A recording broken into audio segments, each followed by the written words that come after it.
You know what? Screw the Navi game. It's really funny to me now that like Zwei's entire career in Spirit was to have one life game, destroying Falcons in the quarterfinals, and then getting cut. It came. Yeah, I know. It came. Bring it up. You brought up Spirit, and that's all I've been thinking about while you've been talking. Was waiting to get into this. Is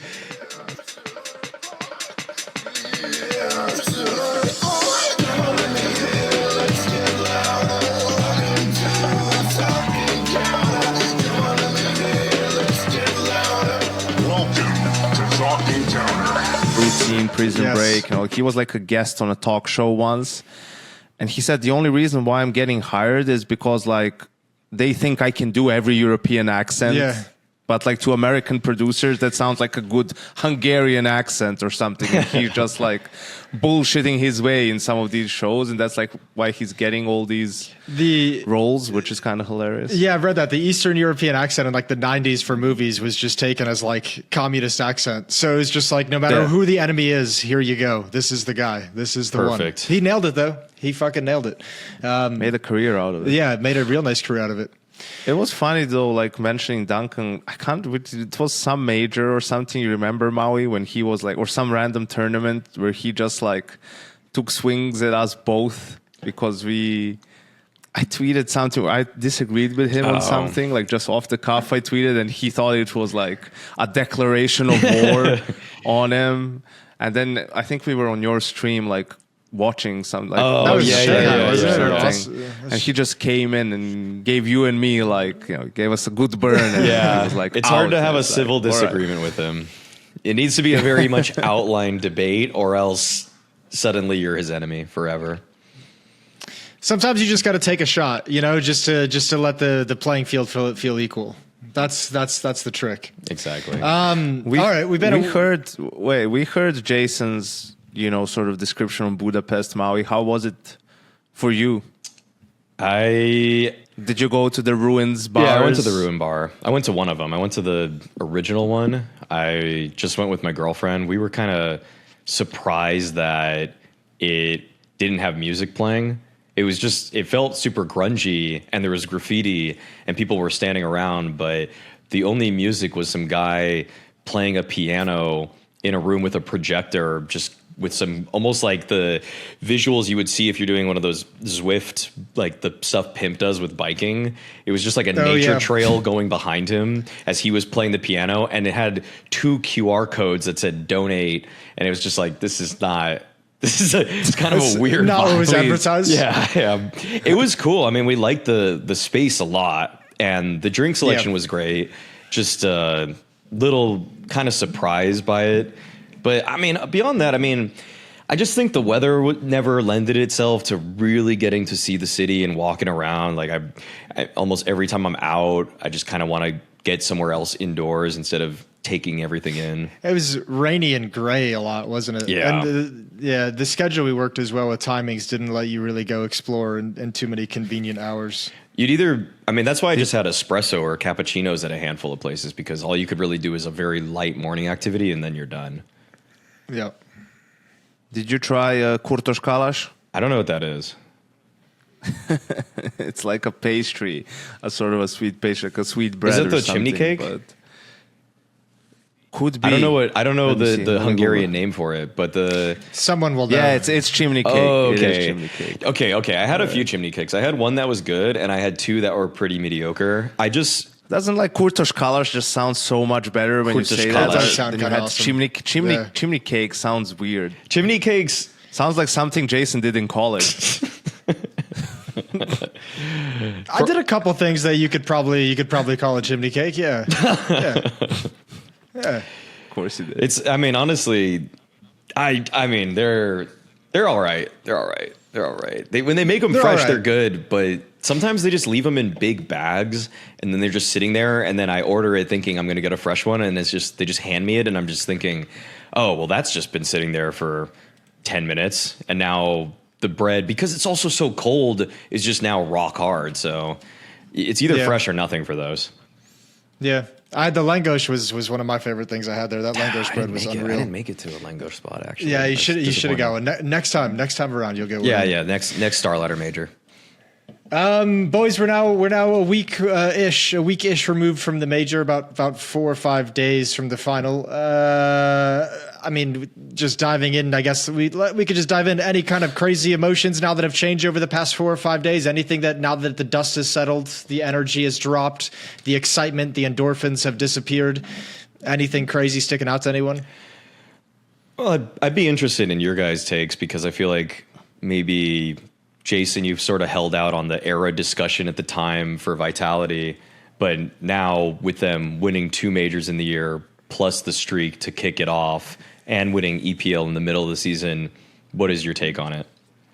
Actually, I said before the playoffs began, if Vitality win this major, that I'm on board with the idea of the era. The two eras, the amount of trophies they had. Sure, it was like really front dominant in the first half of the year, but still maintaining like a top 4 level for the rest of it. I think like that's an era. Like they stuck around. They were like the main talking point in every tournament pretty much, and up until Furia won a couple at the end. But for me, I think this is a Vitality era. But you know, I've almost had like a revelation too on that conversation also, where at some level I am just like, who cares? Because like there is also like the hard part about it is there's no like defining detail of what an era is, right? So like most of the other teams, we just kind of all collectively as a community agree and buy into it because everyone agrees it's an era. So almost by having this conversation, you're admitting on some level that Vitality doesn't have an era. But if you ever actually try and prescribe real conditions to it, I think you have to give it to them based off what they've done. I think it's definitely like there's a Vitality era. It's just, did it end after Austin or are we still in it? Like that's the debate in a way, right? Like it's definitely the team of the year. It's absolutely Vitality's year. There's no doubt about it. The first half of the year was the best season anyone ever had in Counter-Strike. From that, if they hadn't have won the major, let's say if Furia won it, we would have definitely been out of it. You know, you could argue it's now Furia's time, maybe their era is starting or whatever, but because of the fact that they were able to win it, I think we're probably still in it. Now we're going to have a player break, you know, and we'll see how the next season plays out. We've had that happen multiple times where we had a team of the year and then all of a sudden, you know, their dominance doesn't continue in the next year. I mean, even look at Spirit and Navi this year, they weren't as dominant. Granted, Spirit were able to win multiple tournaments, but it still didn't feel like they were, you know, a proper contender. I know that's weird to say, but, you know, that's why they've done what they did. We can get into it a little bit later. But the major for me, you know, the feeling is, honestly, because we did an episode before playoffs, and I'm a little bit disappointed how everything turned out, because we were talking about so many storylines and everything, and then sort of, I guess you can say 3 out of the 4 favorites lose in the quarterfinals. And it's like the bottom side of the bracket where it's both Navi and FaZe that win that just completely ruins the tournament, right? Because I was one of the people who said, I don't know who's going to win it, but I don't think it's going to be Vitality. Well, if you told me Vitality would play Mongols, then Spirit, then FaZe in a best of 5, yeah, they were going to fucking win it, right? Like, it was them going up against Furia first and foremost at some point in the playoffs, and then maybe Falcons, where you think they could have stumbled, but they were not going to lose to any of these teams. As simple as that. And I think it's a little bit disappointing in that sense. Like, I don't mind that Vitality won, you know, in that sense. I don't care about it. I just wish we got some of those games, right, where it could have really been a bit more of a banger, right? But it's just a lot of these other teams crumbled and failed, and Vitality persevered. I had this weird feeling watching the playoffs where I was like, this kind of like, there was like, I'm not going to say they sucked or anything, but like having so many of the favorites lose like that. But also the whole major to me felt really weird in the sense that it felt like teams, individual levels of players felt like so up and down from stage to stage, either like awesome or like disappearing for a lot of the teams, that I feel like, you know, a lot of teams like almost like overperformed to get into the next stage and then would go back to like revert back to the mean for an individual and just get kind of swept. And that's what like a lot of the playoffs sort of felt like to me, was like, I don't know, like Falcons, you know, in that G2 match, having Nico performing the way he was, Kyosuke putting things together, m80 figuring things out and body bagging them, and then showing up in the quarterfinals and just being everyone across the board completely pedestrian. Like, I feel like that happened so much at this major that it kind of made the games feel flat, you know? we didn't really get all of the head-to-head star versus star clashes in the way that we necessarily would have wanted, I suppose. I would say that the favorites, the biggest disappointments for me, I would say from the playoff bracket are definitely Fury is number one, because it would have been nice to see any of the other side of the bracket, whether that's Falcons, whether that's Spirit, or whether that's Vitality, any three of them play the team of the moment in Furia, because then you'd really get to see, can they revert back to their form, or is Furia actually just the favorite? Are they just the best? Also, in a weird way, it probably would have been nice to see, just so that maybe Furia could have had a slightly easier route going into the semifinals. Any team except for a Blade, Alexi, totally anti-stratted game plan where they get to just play a little bit more of the style that they like to, and hopefully it's just better Counter-Strike in general than a targeted strategy.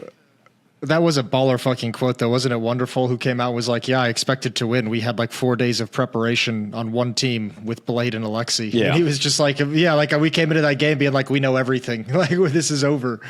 But I think like part of the disappointment too is like the amount of blowouts, you know, like FaZe MOUZ having a close nuke and then Inferno just being a smash for MOUZ to go out on. Same with like Falcons, like the smashing on nuke to open up the series, like, you know, like having, and then in the Furia losses 13-5 and 13-3, like feeling like there were maps in these series that were supposed to be awesome, and having the favorites just put up no fight whatsoever in like half of the series, which is like just insane.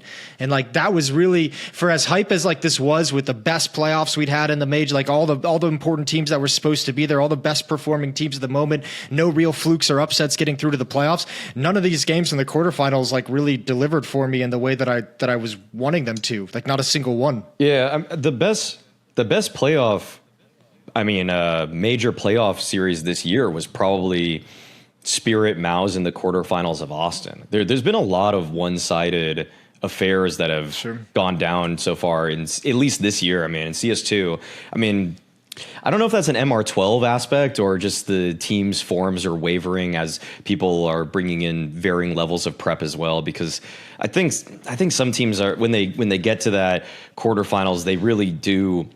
I'd be curious from your perspective, Yenko, if you think that, because anti-stratting becomes such a huge aspect of when you have 4 days off, but if you got, say, Na'Vi versus Furia, and it happened just right after stage 3, 1 day later, I think Furia win that game. I mean, maybe. I'm not sure. I've had that feeling even when I was still coaching. I was like, this is getting kind of crazy. To which level? I mean, I find myself, and we were doing it, and then you can notice what other teams are doing, and it's becoming, I felt a little bit ridiculous at times, because you kind of stop playing Counter-Strike in a way.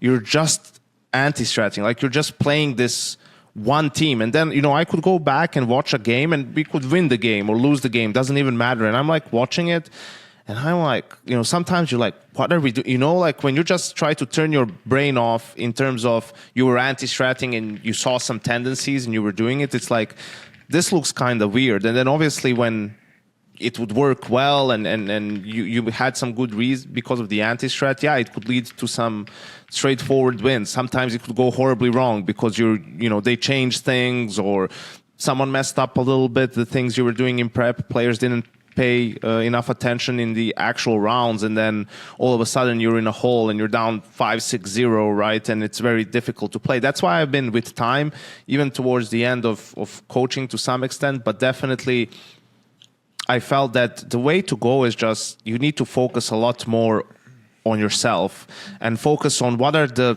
main principles of Counter-Strike and main principles of the game that you believe in. Because if you are strong in that sense, if you have good structure, good foundations, if you have a strong default, it's just about reacting to what's going on, and you can almost always sort of find a solution, right? And I think you see teams, it's a little bit paralysis by analysis, where they're so focused on what the opponent is going to do that they forget a little bit about the basics and just doing standard stuff, right? Like that's why you see, I don't know, for example, maybe if Falcons were like so adamant about abusing zweih on Dust and focusing on B, it's like, yeah, okay, but if you haven't like taken cat control, you haven't poked your head out long to see if they're fighting for, you know, you haven't put any pressure anywhere else, why would they not be expecting you, you know, to come B, for example? That game was a little bit weird because they were playing, you know, 1B a lot Spirit,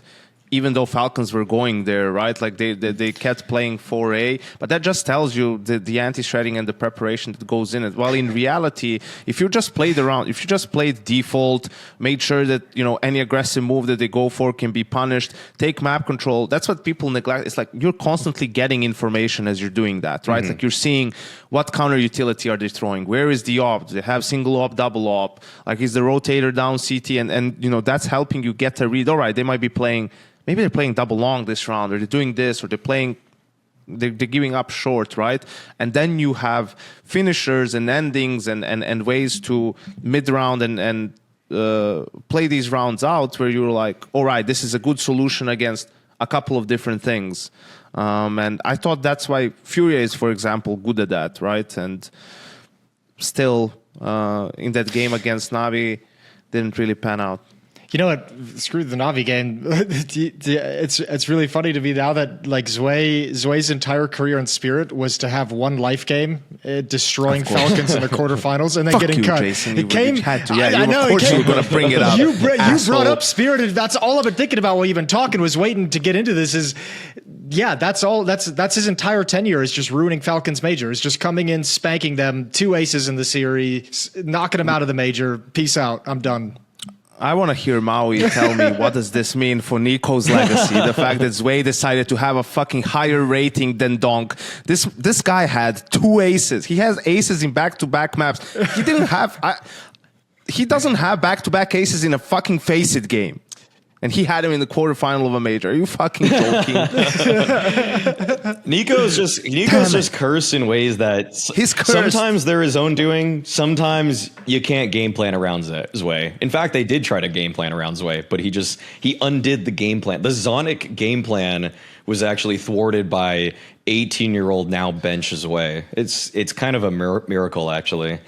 Like from a Nico's friend standpoint, and not being at the event and cheering him on, I was molding about all of that happening, like Zweih having a life game, and then also Chopper, who had 2 kills on Dust, coming up with a 3K and a clutch at like the most important moment of the game, really. And of course, it was in the end Nico in a 1v1, and he did, I don't know what the fuck he did. Played like a little. He was trying to wait for the headshot instead of just spamming him through the box when he saw him. Yeah. That was weird. But it's like those things where it's like, yeah, of course, as an analyst, did Falcons play like good? I don't think so. Like there was too many rounds where, especially on the T side, where it was really, you know, limp dick shit, like the not enough pressure being put there, not enough aggression. They took any space anywhere. I mean, they knew that they knew well. In the first minute of the round they wanted to just go B, and then they just ran into the bulldozer, which is Zweih.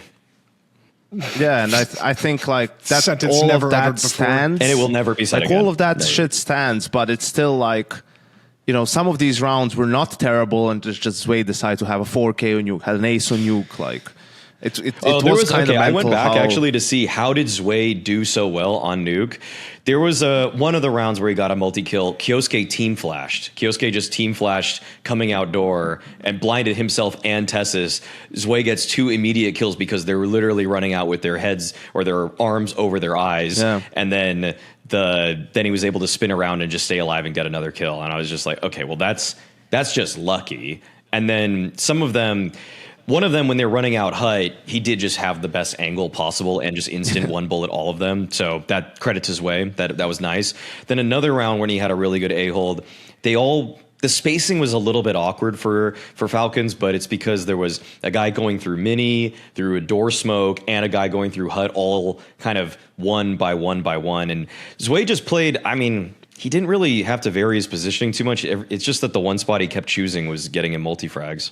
Well, it all started with the force buy, in a way, the 3rd round, where that's where Falcons, and this happened to them on against MOUZ or Nuke in these different Nuke games, their anti-force is just dog shit. Like they throw outside smokes, but no one really puts any pressure outside, and then they try to walk out ramp. Not in this Spirit game. That was in the MOUZ game where they died. And in this Spirit game, they were trying to like set up for an A hit, but they don't have like a molly to clear T vents, right, or anything. So they are sort of walk clearing it, right? And zweih was there with an MP9 and he wins 2 duels with an MP9 against AKs, and it's like, this is your anti-force, like gonna throw outside smokes, not do anything, and then try to get closed door and run out A. Like, what the fuck are we doing? Like, can we grow a pair of balls and like take some fights and fucking do something? They're one of those teams. I feel like sometimes when I see them, when they enter a server and I see them start a game, I'm just like, you don't got it today. It's almost like you can feel it. Like they don't have, like there are some days where I watch them play and I'm like, you guys like are playing like you don't have some of the best players in the world on this roster. Yeah, like, you guys are playing like you don't have m80, Nico, and Kiyasuke, and like. And what was infuriating, man? What was infuriating was on that Dust 2 T side, they were in this cycle of buy round but no plans, so half buy round, half buy round, right? They couldn't accumulate enough cash to go buy after buy. But m80 was spending so much money in these half buys, he didn't have an op.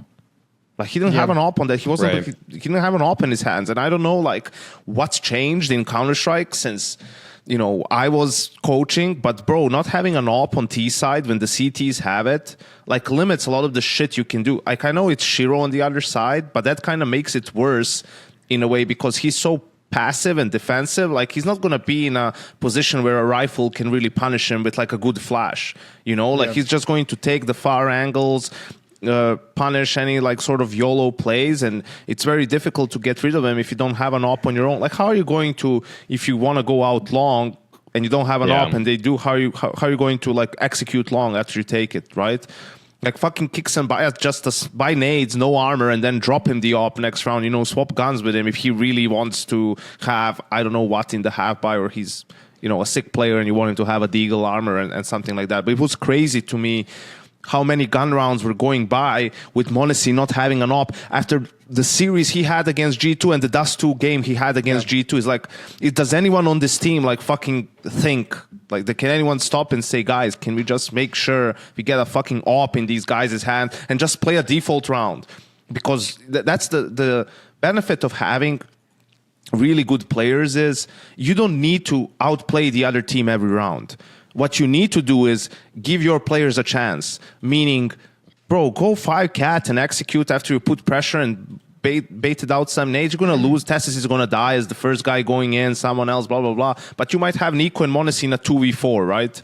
Like, they can win you that. Or whatever, 3v5 or 2v3. Shut the fuck up. But, like that's the point. It's like not every round has to be perfect in that sense that you completely outplay them. Like you want to give those guys a chance because they're just so sick. That's the thing. I know what you were on, Maui. I know what fucking improvement you saw in Spirit's T side, dude. Like to me, it was just the same old shit. But the thing with Spirit is, like in the Falcons game, Donk is going to give you a round or two on T side. Like he's going to just win a round on his own. He won the Hero AK with the 4K, and he had another round where they were coming out short, which was like kind of a nothing round where he just was able to find like 4 kills or some shit, and that was it. That and the pistol, that was it for Spirits on the T side. It's more their fringe maps they improved in my eyes. I saw actually when they played Train in the...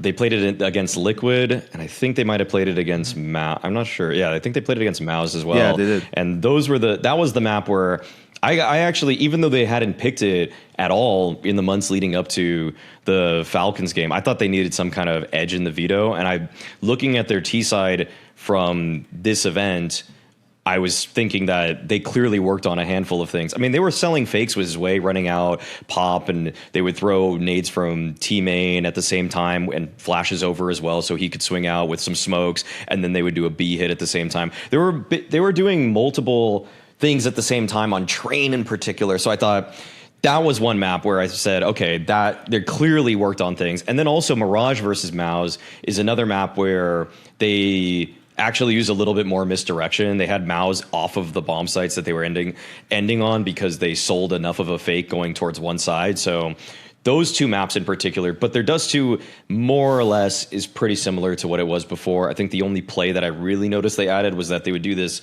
kind of like Tenier, or somebody would go long at the beginning, then they would 20 seconds later just do a dry hit B. It's not a sexy call, but it's one that fucks with the timings a lot of opponents. So there were some little misdirection elements that I saw with Spirit, but obviously, I don't know. Nuke, I wouldn't go out and say that they were calling a significantly better Nuke than they ever had, or much more than a single Dust 2 call. But Mirage and Train, I definitely saw improvements on, even though obviously we saw them fucking botch that shit versus Vitality. The Vitality loss is where it all came crashing back down. But then in overtime, the first 2 rounds that they had of T-side were actually pretty good. It's just that they had like this 12-6 stretch where they had 6 rounds in a row of just running out of time or losing themselves to just kind of not clearing angles or grouping up. Yeah. Like they were trying to do an A split, I think, one time with 2 people going through Palace, 3 coming up connector. So obviously they lose because there's a ramp push. Yeah, they had some weird gaps in what they were doing, but at least sometimes threw off opponents in terms of just making sure that they went to the less stacked site. Well, I think against Vitality too, like that was the one where we saw like Donk like visibly pissed after the game ended, like the way he was like walking off, and like something clearly broke down on that final map to where it was just like, this is unfucking playable. Like he clearly just had a moment where it just broke in his mind. I guess last team we can really, a couple more teams we can latch on, but the big one obviously MOUZ going out in the quarterfinals as well. I don't know. I just feel bad for this fucking team. Like this has to have been like a nightmare these past 2 years in a sense of never being able to get over the hump, and especially this year never being able to get over it in a significant fashion over Vitality earlier in the year, and now you're having issues with everyone. And then I don't know if we should have ever considered this would have been a home arena for MOUZ considering Torji, but that was like the extra kick in the balls at the end of the day, is just like having Torji having to listen to Send Him Home or Send Them Home in Budapest has got to be the wildest thing in the world. I know, it's like what the fuck, bro? Like, can we chill until this game's over? That was harsh. FaZe are just the home team wherever they go. That's one of the aspects you get when you're on a team with Kerrigan. He's just played up to the crowd for a decade now, and everybody just loves him so much at this point. And also, I guess with Hungary, it's surprising, actually. There were quite a few people that were into Counter-Strike there. I'm sure you talked to the guy at Flashy. Well, not even just that. I mean, the hotel staff we were at, the guy knew CS. The couple people there knew Counter-Strike well enough that he knew who we were. So they clearly have a little bit of a scene going on there, and they do root for Torji. But I think it's... I think without ever having like a Hungarian team, I don't think you can like really establish that sort of like, you don't, it doesn't have the same effect. And it's also just, let me just pit Torzi. Did you see Dead Fox? Yeah, no, I didn't. Was Dead Fox there? Kodiak was there. If you know who that is. Kodiak was actually there. Yeah. The thing is, if I had I guess for Jason and I, it would be kind of like Grim is our best player. Grim's cool and we could root for him, but we're not going to just lose I'm not going to, if it was Grim on an international team of just whatevers versus Kerrigan and FaZe, I might still back FaZe. That's just me personally. Sure. I know. Yeah. I think it's a combination of things like, Kerrigan being the personality he is, and then some of the other, high profile names. They just have a lot of fans individually in a way, but it's also, they were the underdog. Right, like they came all the way from stage 1. Yes, 0.4 seconds. We've heard about it. All the way to the playoffs. And teams generally cheer for the underdog, and they have an entertaining style. Like they're an entertaining team to watch. Right, like a lot of highlights. They have crazy guys like Broky doing wild shit. Broky has a ton of fans, like for his personality too. So and I introduced this topic as a conversation about MOUZ, and we switched to FaZe seamlessly. So that kind of explains fucking everything, doesn't it? Already, we just like FaZe more. We just want to talk about them. I thought, and Jacob had a nice coming up. No, everything was great. Broky had a glow up. I thought MOUZ low key was gonna ruin someone else's day, like at the major, because they've fallen out of contender talk. Really, they didn't play in Hong Kong, so they had extra time to practice. Right, the home turf sort of a thing where Torji might be a little bit more, I don't want to say wants it more, but more just gonna honed in, right? More focused. And if he could have had a really good tournament, I thought that could be the difference maker for MOUZ. But instead, they actually regressed. It's like the first time they don't make top 4 is at the last event of the year at the major, right? Losing to FaZe again in a big game again, right? It's just a whole new level of disappointment. And I said it after the Austin Major. I said, if MOUZ doesn't win a tournament in the second half of the year, they have to change something. Like, I don't know, they cannot keep the same roster going into next season.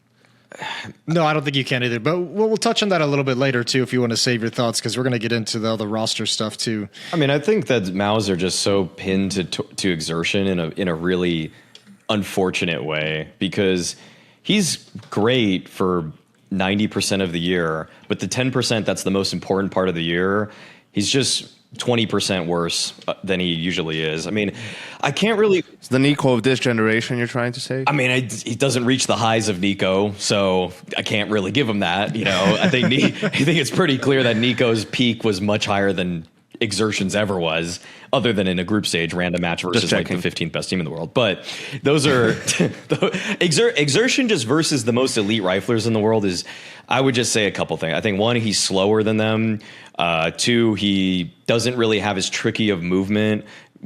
I'd say watching Exertion versus, say, a Frozen or versus a Kyosuke or a Donk or whatever you want to pick, he doesn't do enough to trick his opponents, and he just, like, I'd say the worst, every time I boot up an Exertion demo maybe once a season, and I try to see, and it's usually a game where he's a little bit mediocre for his standards, especially playoff games, because I always want to know what's he doing wrong. And even doing that this season, it just feels like he trusts the strats to a fault. You know, he's not actually carving out his own part of the strat where he actually exercises any volition. It's just kind of run with the flash, stop when there's a smoke, run when they flash for him. I don't really, but the problem is that when he chooses his spots, say to go for that dry swing, he just loses the fights a lot. Like if Frozen, for example, was holding the line against him at B on Inferno, and there were multiple rounds where Exertion just dies coming up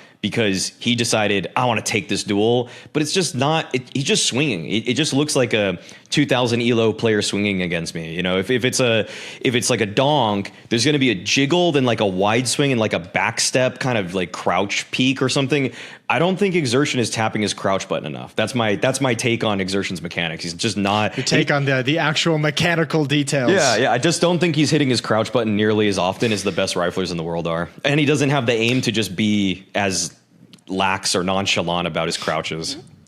Well, you know, I've had this, this isn't a fully formed thought, so, you know, let's not take it as gospel, but I have this, like, I'm trying to, like, toy with this idea right now when I look around and I see, like, teams that are constructed in the way of, like, MOUZ and Exertion, with one of your, like, primary star players being sort of like a frontline playmaker type. I feel like there's a lot of teams with that sort of a setup and that sort of a build that struggle. You know, if you think of Aurora with Zantaras as well, if you think of Liquid with Elige on top of all that, like these kind of like frontline playmaker guys that are so hardcore dedicated as like your star number player as well, I feel like they're just so up and down because you put these guys in a position where, yeah, they are kind of a guy who carries you to wins, but that role in itself, just by nature, is going to struggle at times. The only one that I can point at around the scene and say, like, you're kind of getting away with it is Spirit, and that's because they have Donk in that sort of a role, right? Which is kind of unreasonable. But those like kind of guys like the Exertions, the Zantaras, the Eliges, I feel like are all kind of like struggling to find any kind of consistency and impact that we expect them to in their teams right now. I feel like that role at the moment is really, really fucking tricky to make as a star player. I mean, yeah, I think Kyosuke is doing a decent job at it. I think it's a little bit map dependent, where he can find more impact than not, but it's tricky. I mean, you look at Vitality, the best team in the world. I mean, it's Apex who has a lot of the star positions. They're a unique team in that sense. And we're seeing some other teams on certain, you know, Carrigan a little bit on Nuke now, Alexi we know on Nuke and some of these maps. But it's just something where, because they're so strong elsewhere and they don't have it. I mean, I wouldn't put FlameZ to play outside on Nuke or Mezzy. right? Like, and not ROPS. So it kind of has to be Apex in that sort of a scenario. But it's like, because of how active they are and how much information they perhaps get, or how they're able to call the reactions from that position and then call some setups, is where it makes up for some of the deficiencies in the, just straight up firepower and what they're able to do. But then I remember Apex jumping on top of Garage on like match point against Falcons in Melbourne and just destroying Nico outside, and I'm like, well, mate, he still has it. It changes everything you know about Counter-Strike when you see something like that. Yep.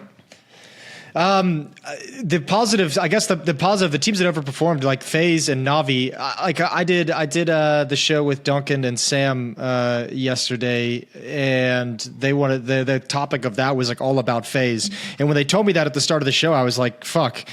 Like, because this FaZe run didn't tell us anything new in my mind about FaZe. Like, it hasn't actually had changed any opinion that I hold about FaZe. The one question I feel like there is still to ask is, can this actually work next year? Like, can you rely on Broky being the Broky we had at the major? No. I don't like I would just go for no on that one. But does the run from FaZe change anything for you? Because is this like it's just a beautiful moment in time that we get to enjoy, or is this like an actual indication that this Jacob lineup can actually work and be dangerous? I guess it's given me a little bit more faith in Jacob as an individual, because I was more towards the out than in for him, but he did really get a lot better over the course of this season. CAC, he was really bad, really, really detrimental to the team. Yep. I don't think he could handle anything past the first 45 seconds of a round. I'm just going to expect him to fuck that up. But this one, maybe that showed in the game versus Vitality, especially on Overpass. He looked like a traffic cone on that map. He made up for it in some other ways. I mean, his entering was pretty nice. Even when he was on certain anchor positions, I actually saw multi-kills even against certain types of executes, which was, I mean, being able to weave around tier 1 utility and still get 1 or 2 kills is really, really hard, as zweih learned the hard way. But I have more faith in Jacob now doing that. So whatever prep he did into some of those matchups really worked out for him, or just learning on the fly. I think the main thing, for almost the weird takeaway from this for me, is just that actually Frozen and Twist are such an elite duo that you can probably have the floor of being a top 8 team in the world all the time with just them, and Kerrigan being able to manipulate them. Okay. And not completely botting out in the process. Like this, I mean, he was honest about it. It was he said it was his worst year in FaZe, or he felt this was also like the worst year for FaZe since he came back. So with all the changes and everything, but yeah, I don't know. I still think they should have played with Rain for the major, right? And just kept Jacob. I'm sticking to it because they did have the result, and Jacob did have some really good moments. He had some good games, right? But I don't know if Rain doesn't play better than that for them, and especially when you consider the environment, right, and what they would have been able to do otherwise. It was a very weird, as they all pointed out, it was a very weird environment for Jacob. That's why I said also it's like an unfair position for him after that whole thing with Pro League, and now you're going straight to a tournament, or you haven't, and all this stuff. It's just like the worst possible way for him to get adjusted, right, to the new lineup. And at that point, you would have been better off just benching him and then starting next year with him, right? Like, just have one last run with Rain now that you have like really good players everywhere and guys that mesh together. I mean, you have 4 out of the 5 players that you won the major with in Antwerp and Cologne and Cato. So, but that didn't happen for other reasons, and I don't know, for Jacob, like, can he be serviceable? Maybe, but he's bought himself another half season or something, right? With that performance, like that gives you like three months. I guess that's what it is. I guess that's what it is. I guess this is for FaZe, like seeing when they are playing, close to their A game at the moment for this lineup, that they can have good results. So now that they've seen that, hopefully the players are bought in, and then everyone will be, motivated to start next season with the boot camp and everything. And then we can see what their ceiling is during next season, right?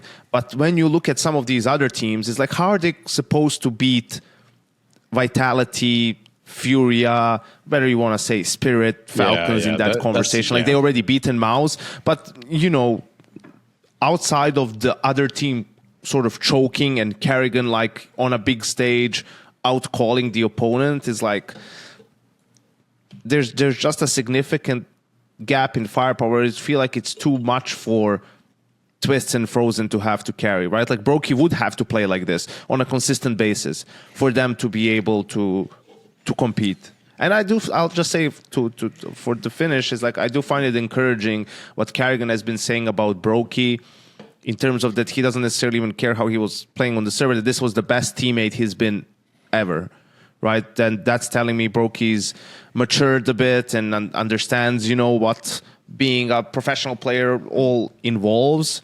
And that's a great sign, because that's also, I think, will ultimately lead to him playing better consistently. The scary thing about FaZe and trying to get too excited about this one is that if you actually press me to say, okay, who do you think will have a better first 6 months of 2026? FaZe, the Mongols, assuming they had Senzu, or Na'Vi. I'm not going to just jump at the opportunity to say FaZe. Even with this run, it just felt completely unsustainable. It felt like they were preying on the weaknesses of individuals under pressure, which we already do know that they are capable of. That until they face a real adversary in a high pressure match that is there for a really strong reason, that didn't fluke their way there, it's hard to really ever put money on FaZe. And the problem is that the A+ tier of teams, or the S tier of teams, like the big four coming into this tournament, the Vitality, Furia, Falcon, Spirit, I'm taking them 9 out of 10 times over this FaZe, even 6 months from now. Yeah, I mean, I don't even know. I mean, what are the chances this is even the FaZe lineup that comes into the next year, or like, that comes into the first season? You like it? I think they're keeping it. I don't see why they would. I'm not sure where they would go. I don't know. Well, if I'm FaZe's GM, if I'm like in the management suite, and I'm trying to, one. I've heard rumors. I've heard stories. If I'm FaZe's GM, I'm checking when Frozen's contract expires and making sure that I extend them. Extend that shit. No, I mean, I'm probably putting feelers out for an AWPer. Like, I'm probably testing the waters and see what offers come my way, and just seeing if there's one that I want to pull the trigger on, and see what the ground is like in the AWPer market. I would look for an upgrade there. Like I said, I think Jacob bought himself like a good trial into next year, or like a good extension of how much longer they'll give him to see if they can make that level something that happens a little bit more day in, day out.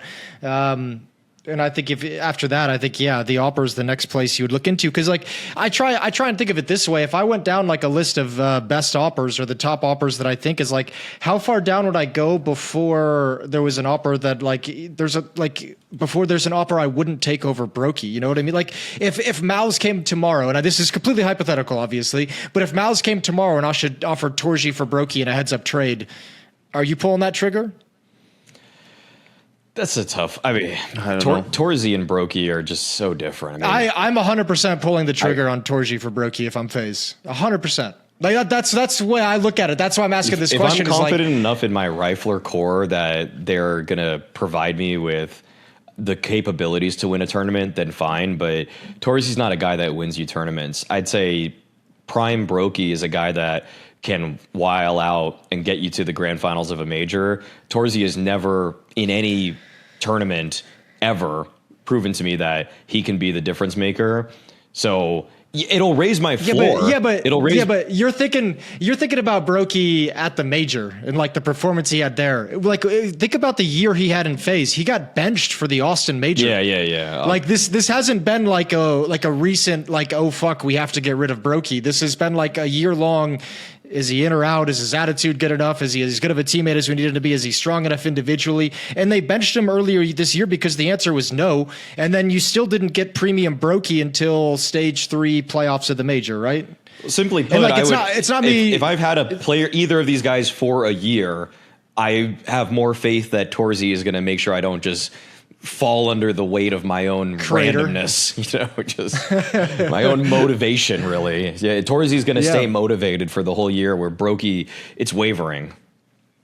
Yeah, that's the thing. Like that's where I would go in this, and I would say like there's probably some AWPers out there that I'd be real that my ears would perk up, and I'd really have to sit down for a night and think about X for Broky.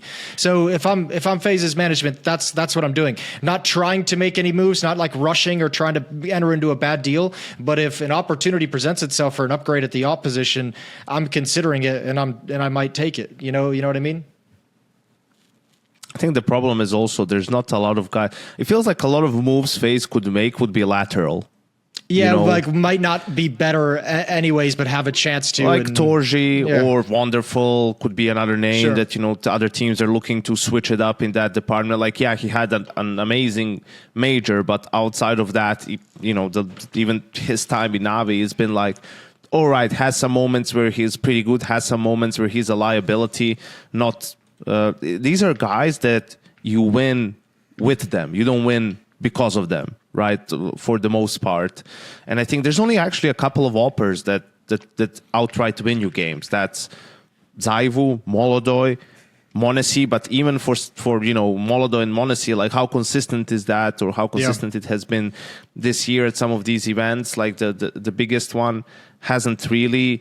Shiro is a bit of a different conversation because he's a lot more passive than the names that we mentioned. But a lot of these other guys, it's just, Torzi, Broky, Wonderful, like, and the rest in that sense, it's just like, all right, okay, I guess maybe. Like no one gets your blood pumping, right, when you say their name. I mean, what you could do also potentially is like you could go for Woxic. Yeah. Some of these international teams could go for him. I mean, he's been really... Now would be the perfect time to reach out about it as well. Yeah. He's been neutered in Aurora. Like, he hasn't been the Woxic from his, time in MOUZ and whatnot. Like, he's doing a lot more supporting. He's a lot more passive. Just, he's holding Ivy from T-spawn, like, on train. It's like, I get it, man. Like, we're having this sort of an approach and whatnot, but I think he's a guy that you need to let loose a little bit more. Like we saw zweih go to... Are you like super excited about zweih in 2026? Soon to be? Not really. I don't know if, someone might take a swing at Maka as well, as one of those guys who is on a native team but could speak English. Sure. Right. NQZ has decent English, or actually pretty good English, I feel like, right? Like, there's some of these names where you're going there, Liquid has ultimate, like, is anyone, they're probably trying to dump him off and upgrade, but you know what I mean? Like, that's why Furia went with Molodoi. It's because a lot of these moves is like, yeah, this doesn't feel like the change that we need or the upgrade that we're looking for. So they take a swing at one of these younger players who's a bit more of a unknown quantity, but the flashes, the potential is there. It's all there. It's actually crazy how many average AWPers we have, man. I'm just looking at it's just tough in this these game. teams. G2 has Sun Pius, I think Head Trick, Ultimate. The problem is Ultimate. The top level of the AWPers. Do not the top. Alcaraz. Do not the look top at of the ultimate AWPers stats for the prestige events this year. Are so far dare do above it. the rest of the AWPers, like the m80s, the Molodois, like the zweih. There's like clear head and shoulders. Like I'll even throw Shiro in there above everyone that comes after that. Like there's such a distinction. I wonder, like, seemed like maybe Wrinkle could have been like that guy to some extent, but just also hasn't really transpired. And NiP as a team has been struggling to some extent. You know, he's kind of buried. I don't know in if the NiP anyone issue. would take a look at Regali, perhaps.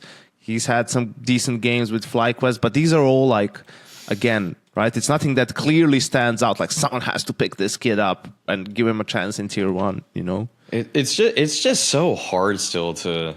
I don't know. I feel like it's kind of fallen out of conversation or discourse because people have sort of accepted it as it is, and we have a few super elite oppers that are difference makers. But it's still just harder to op in CS2 still than it ever was in CS:GO, Source, 1.6, any of them. It's just hitting the models in this game just move a little bit differently.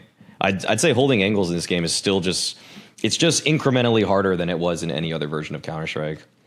Just feels it feels like talking to Fallen about opping before, actually, and asking him like in specifics what is more difficult about opping in CS2 than Go. He says wherever you aimed in Go, just aim a little bit farther out because you just need that extra buffer. But then that also means that you're more vulnerable to people jiggle peeking you. So whether it's the velocity of the models or the way that they just kind of have all these little tricks that they can peek you with the jiggles or the jump peaks and stuff like that. There's so many ways that it just throws off your crosshair.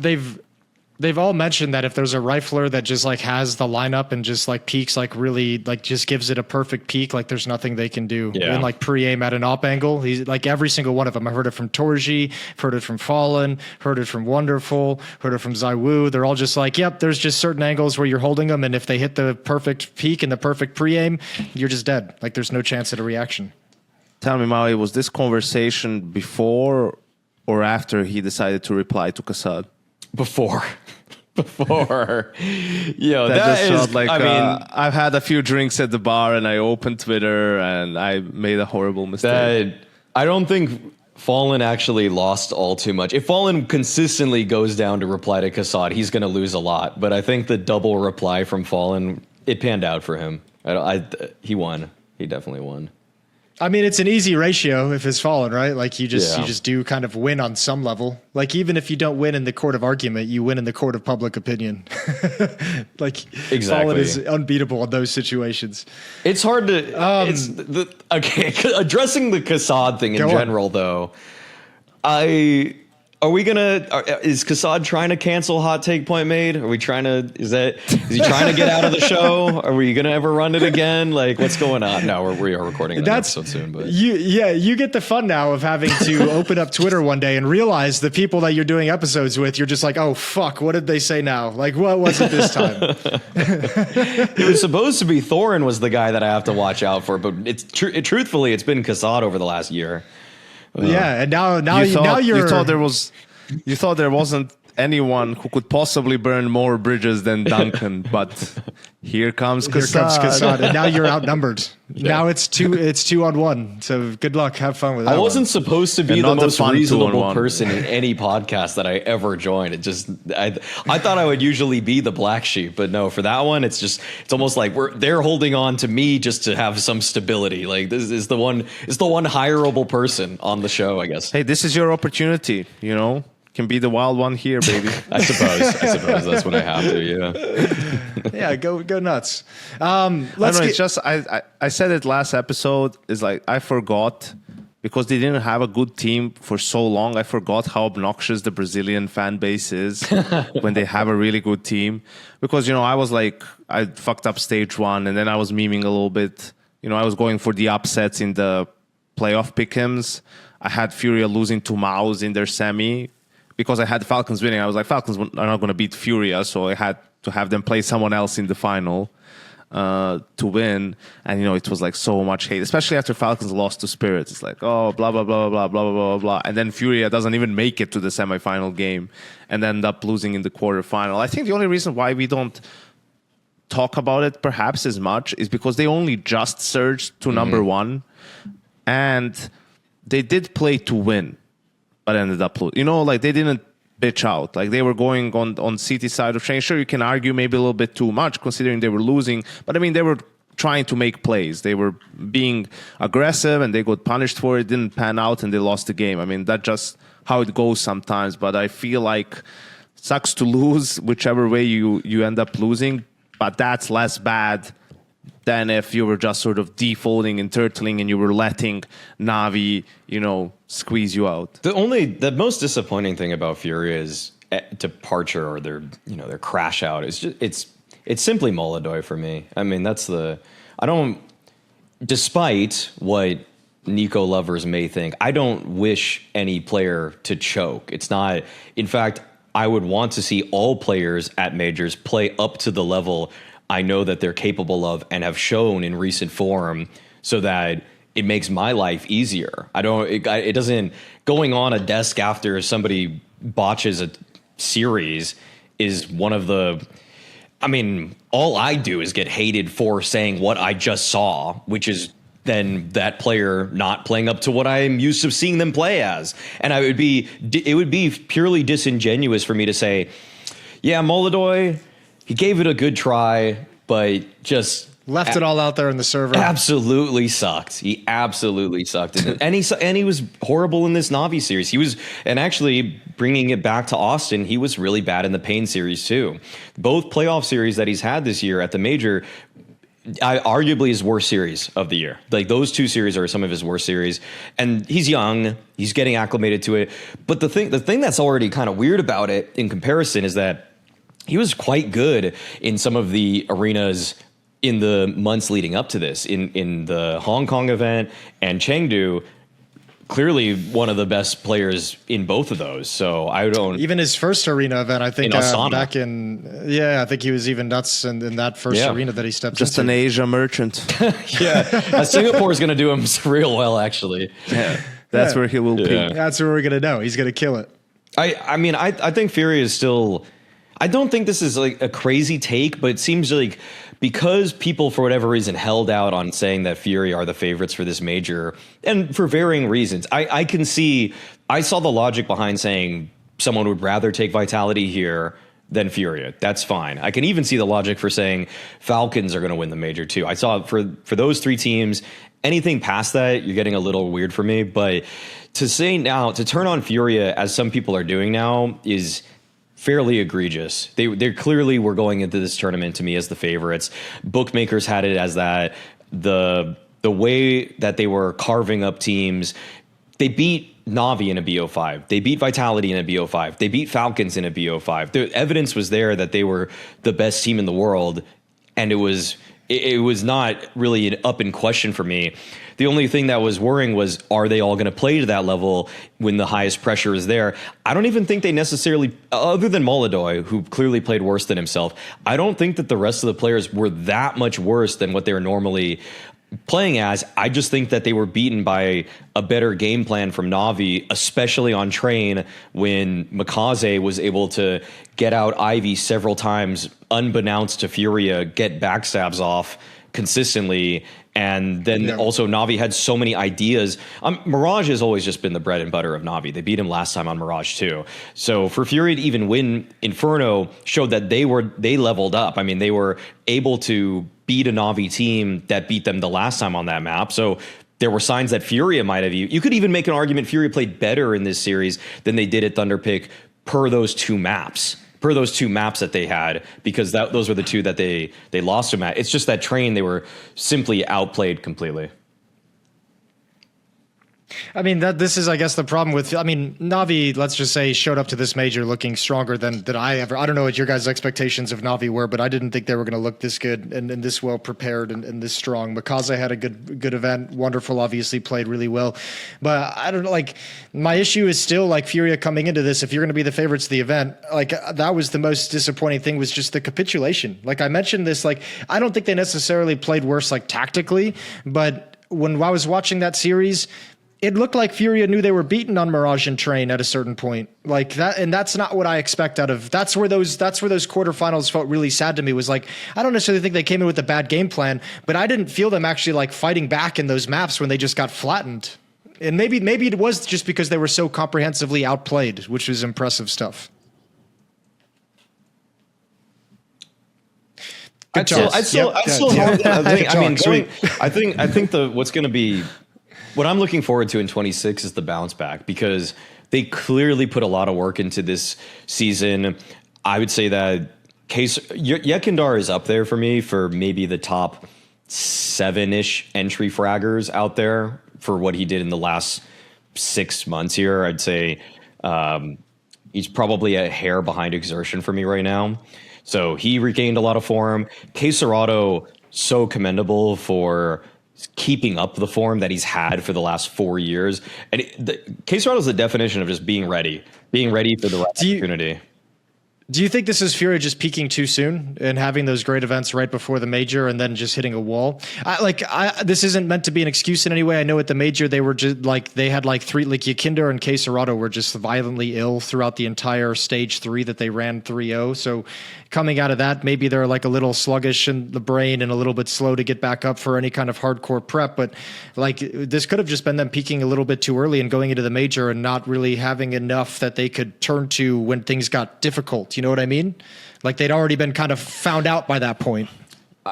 I don't think that's the problem. We talked about it as well in the pre-playoff episode, and it was like they were so dominant in the major that the problem is like they will not obviously be that dominant the entire tournament. So what happens when they have their backs against the wall? I mean, I think we even said, what if they lose a map to Navi? Or maybe we didn't say Navi, but in the semifinal, you know, and all of a sudden you were so dominant, you were owning everyone, and now you lose one more map and you're eliminated from the tournament. But that did happen against Navi, and they were able to bounce back on Inferno and even grind out like a close win, right? Which is exactly sort of what you wanted if you're a Furia fan, to show that resilience. And then you're thinking, all right, they avoided, you know, they just stayed off the, you know, falling off a cliff.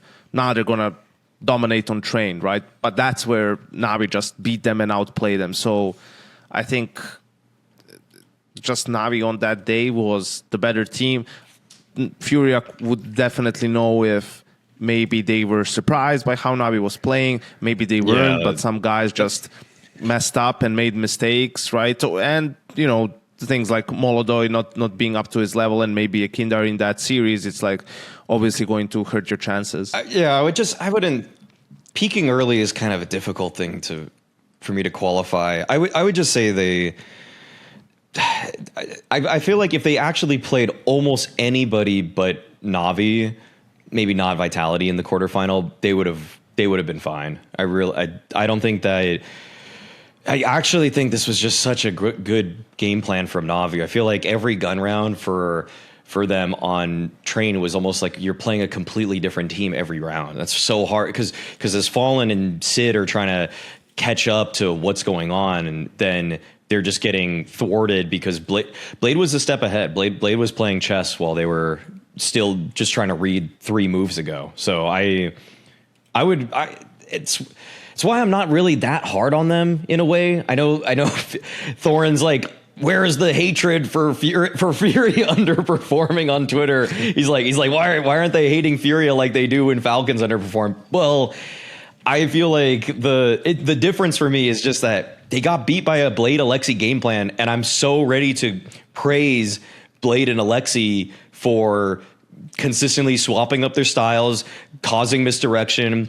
The amount of times Furia players were shot in the back of the head is not something where it's just like, they weren't hitting their shots, they didn't like come together in these moments. It's like, no, they were just genuinely outplayed. They were genuinely not sure where the next point of attack was coming from, and they were getting lurked on, they were getting killed by different timings, they were getting flashed off of angles, the mollies were just perfect. Like every sight hit just looked so potent from Navi, and there was some stuff, like Furia tried to fight back. I mean, they tried pushing into halls on one of the rounds, and then Molodoy missed a shot, and Wonderful took him down through the smoke, like as Molodoy was trying to get away. There were just little instances where in the defaults, Navi was reading what Fury were going to do ahead of time, and in terms of finishers, all of Navi's were just so well outlined. I mean, I think that's something that I shouldn't have ever counted out for this Navi team, is the fact that 4 of these guys were on the most well-oiled team of 2024. Like, it was just watching them play around start to finish on Mirage especially was just, wow, that's just brilliant Counter-Strike. I mean, well, you forgot it because you hadn't seen it for like 10 months. Exactly. Yeah, pretty much, I guess. Yeah. That's why that one slipped out of our minds. Yeah, I didn't think they could raise to this level themselves. Yeah. I mean, I guess that's kind of a question of these playoffs, though, is like which kind of performances are you going to bank on being there? Like the disappointment, like you're obviously saying you think Fury is going to have a bounce back. Is Navi going to look this good? Like, is this something that was like their build up into the major of 3 months of preparation and looking like they're struggling and then having that long break and then showing this level? Are we going to get this Navi at the start of next year? Because if this is like a complete mental shift from Wonderful, that feels like something that sticks around, and that feels like something that his level that he hit can be there more frequently. And then I think for them too, they're another team that they have to look at the rookie that they moved up and rolled the dice on, Mikaze, and just be like, this kid's kind of a stud too. Like that was a really good major for Mikaze. I'm just absolutely, especially on maps like Ancient. Like, I mean, on Ancient, he's absolutely incredible, and he can even maybe win you the map on his own. He performed well on stage in some of these tough moments. The problem is, like, sometimes you're also kind of disappointed. You know, you're kind of mad that it happened. It's like, you know, it took us all season long, you know, to finally have one tournament where we play up to our potential, and now is the last tournament of the season, and there were probably conversations about roster changes, you know, from the organization and the staff, probably not the players themselves, right? But so now you're like, yeah, this one tournament, even though it's the major, can't make up for what's been going on throughout the year. You know, I think they would still have to change something going into next season, right? It's just too little, too late for this lineup. Sure. Well, that's a great segue. Yeah. Unless you got some, Maui. I mean, I would probably bank on Navi hanging around as the 7th best team in the world. I just think the lack of star power. The only time that they're going to win a tournament is if Wonderful plays in this form, Mikaze gradually gets better, and I'll actually just be real. I feel like Bit was not as much of a factor at this tournament than I'm used to seeing. Yep. Like, not getting the multi-frags when he's in anchor positions, and not also being that X factor on lurks. I mean, I feel like I don't even really remember that many Bit lurks where I was just, whoa, he just headshotted 2 people walking into the bomb site. Like, that was something a lot that happened last year. But this year in general, I just feel like it was maybe in the first few months we saw it, but then he was Wonderful was the workhorse of this team for sure for me. Yeah, that was a cool turnaround. I hope that one sticks around too, because that obviously makes Navi a completely different team. Yeah, well, the roster change season has begun. We touched on a couple already, so easy one out of the way first. NiP and ewjerkz part ways. Don't think we really need to talk about it too much. Don't know where he's going. Just thought ited be a nice warm up to get the juices flowing. I know. I as I read it out, I was like, yeah, guy's gonna fucking grill me for this. I think ewjerkz and Eros Dosse probably 2 of the more overrated players we've had, and I didn't really understand people, you know, going for them necessarily as this kind of, we're going to think outside the box and pick these guys up. Yeah, was not panning out, and was just a matter of time before they were both going to be gone. Yeah, I wonder where ewjerkz is going to head off to. Snappy had some good things to say about him, though. Magisk leaving Astralis, so that team is now kind of like cooked a little bit. That team's been gutted. Device is already rumored to go to 100 Thieves. Magisk now, he was on loan, short-term contract. It's official. Device is going to 100 Thieves.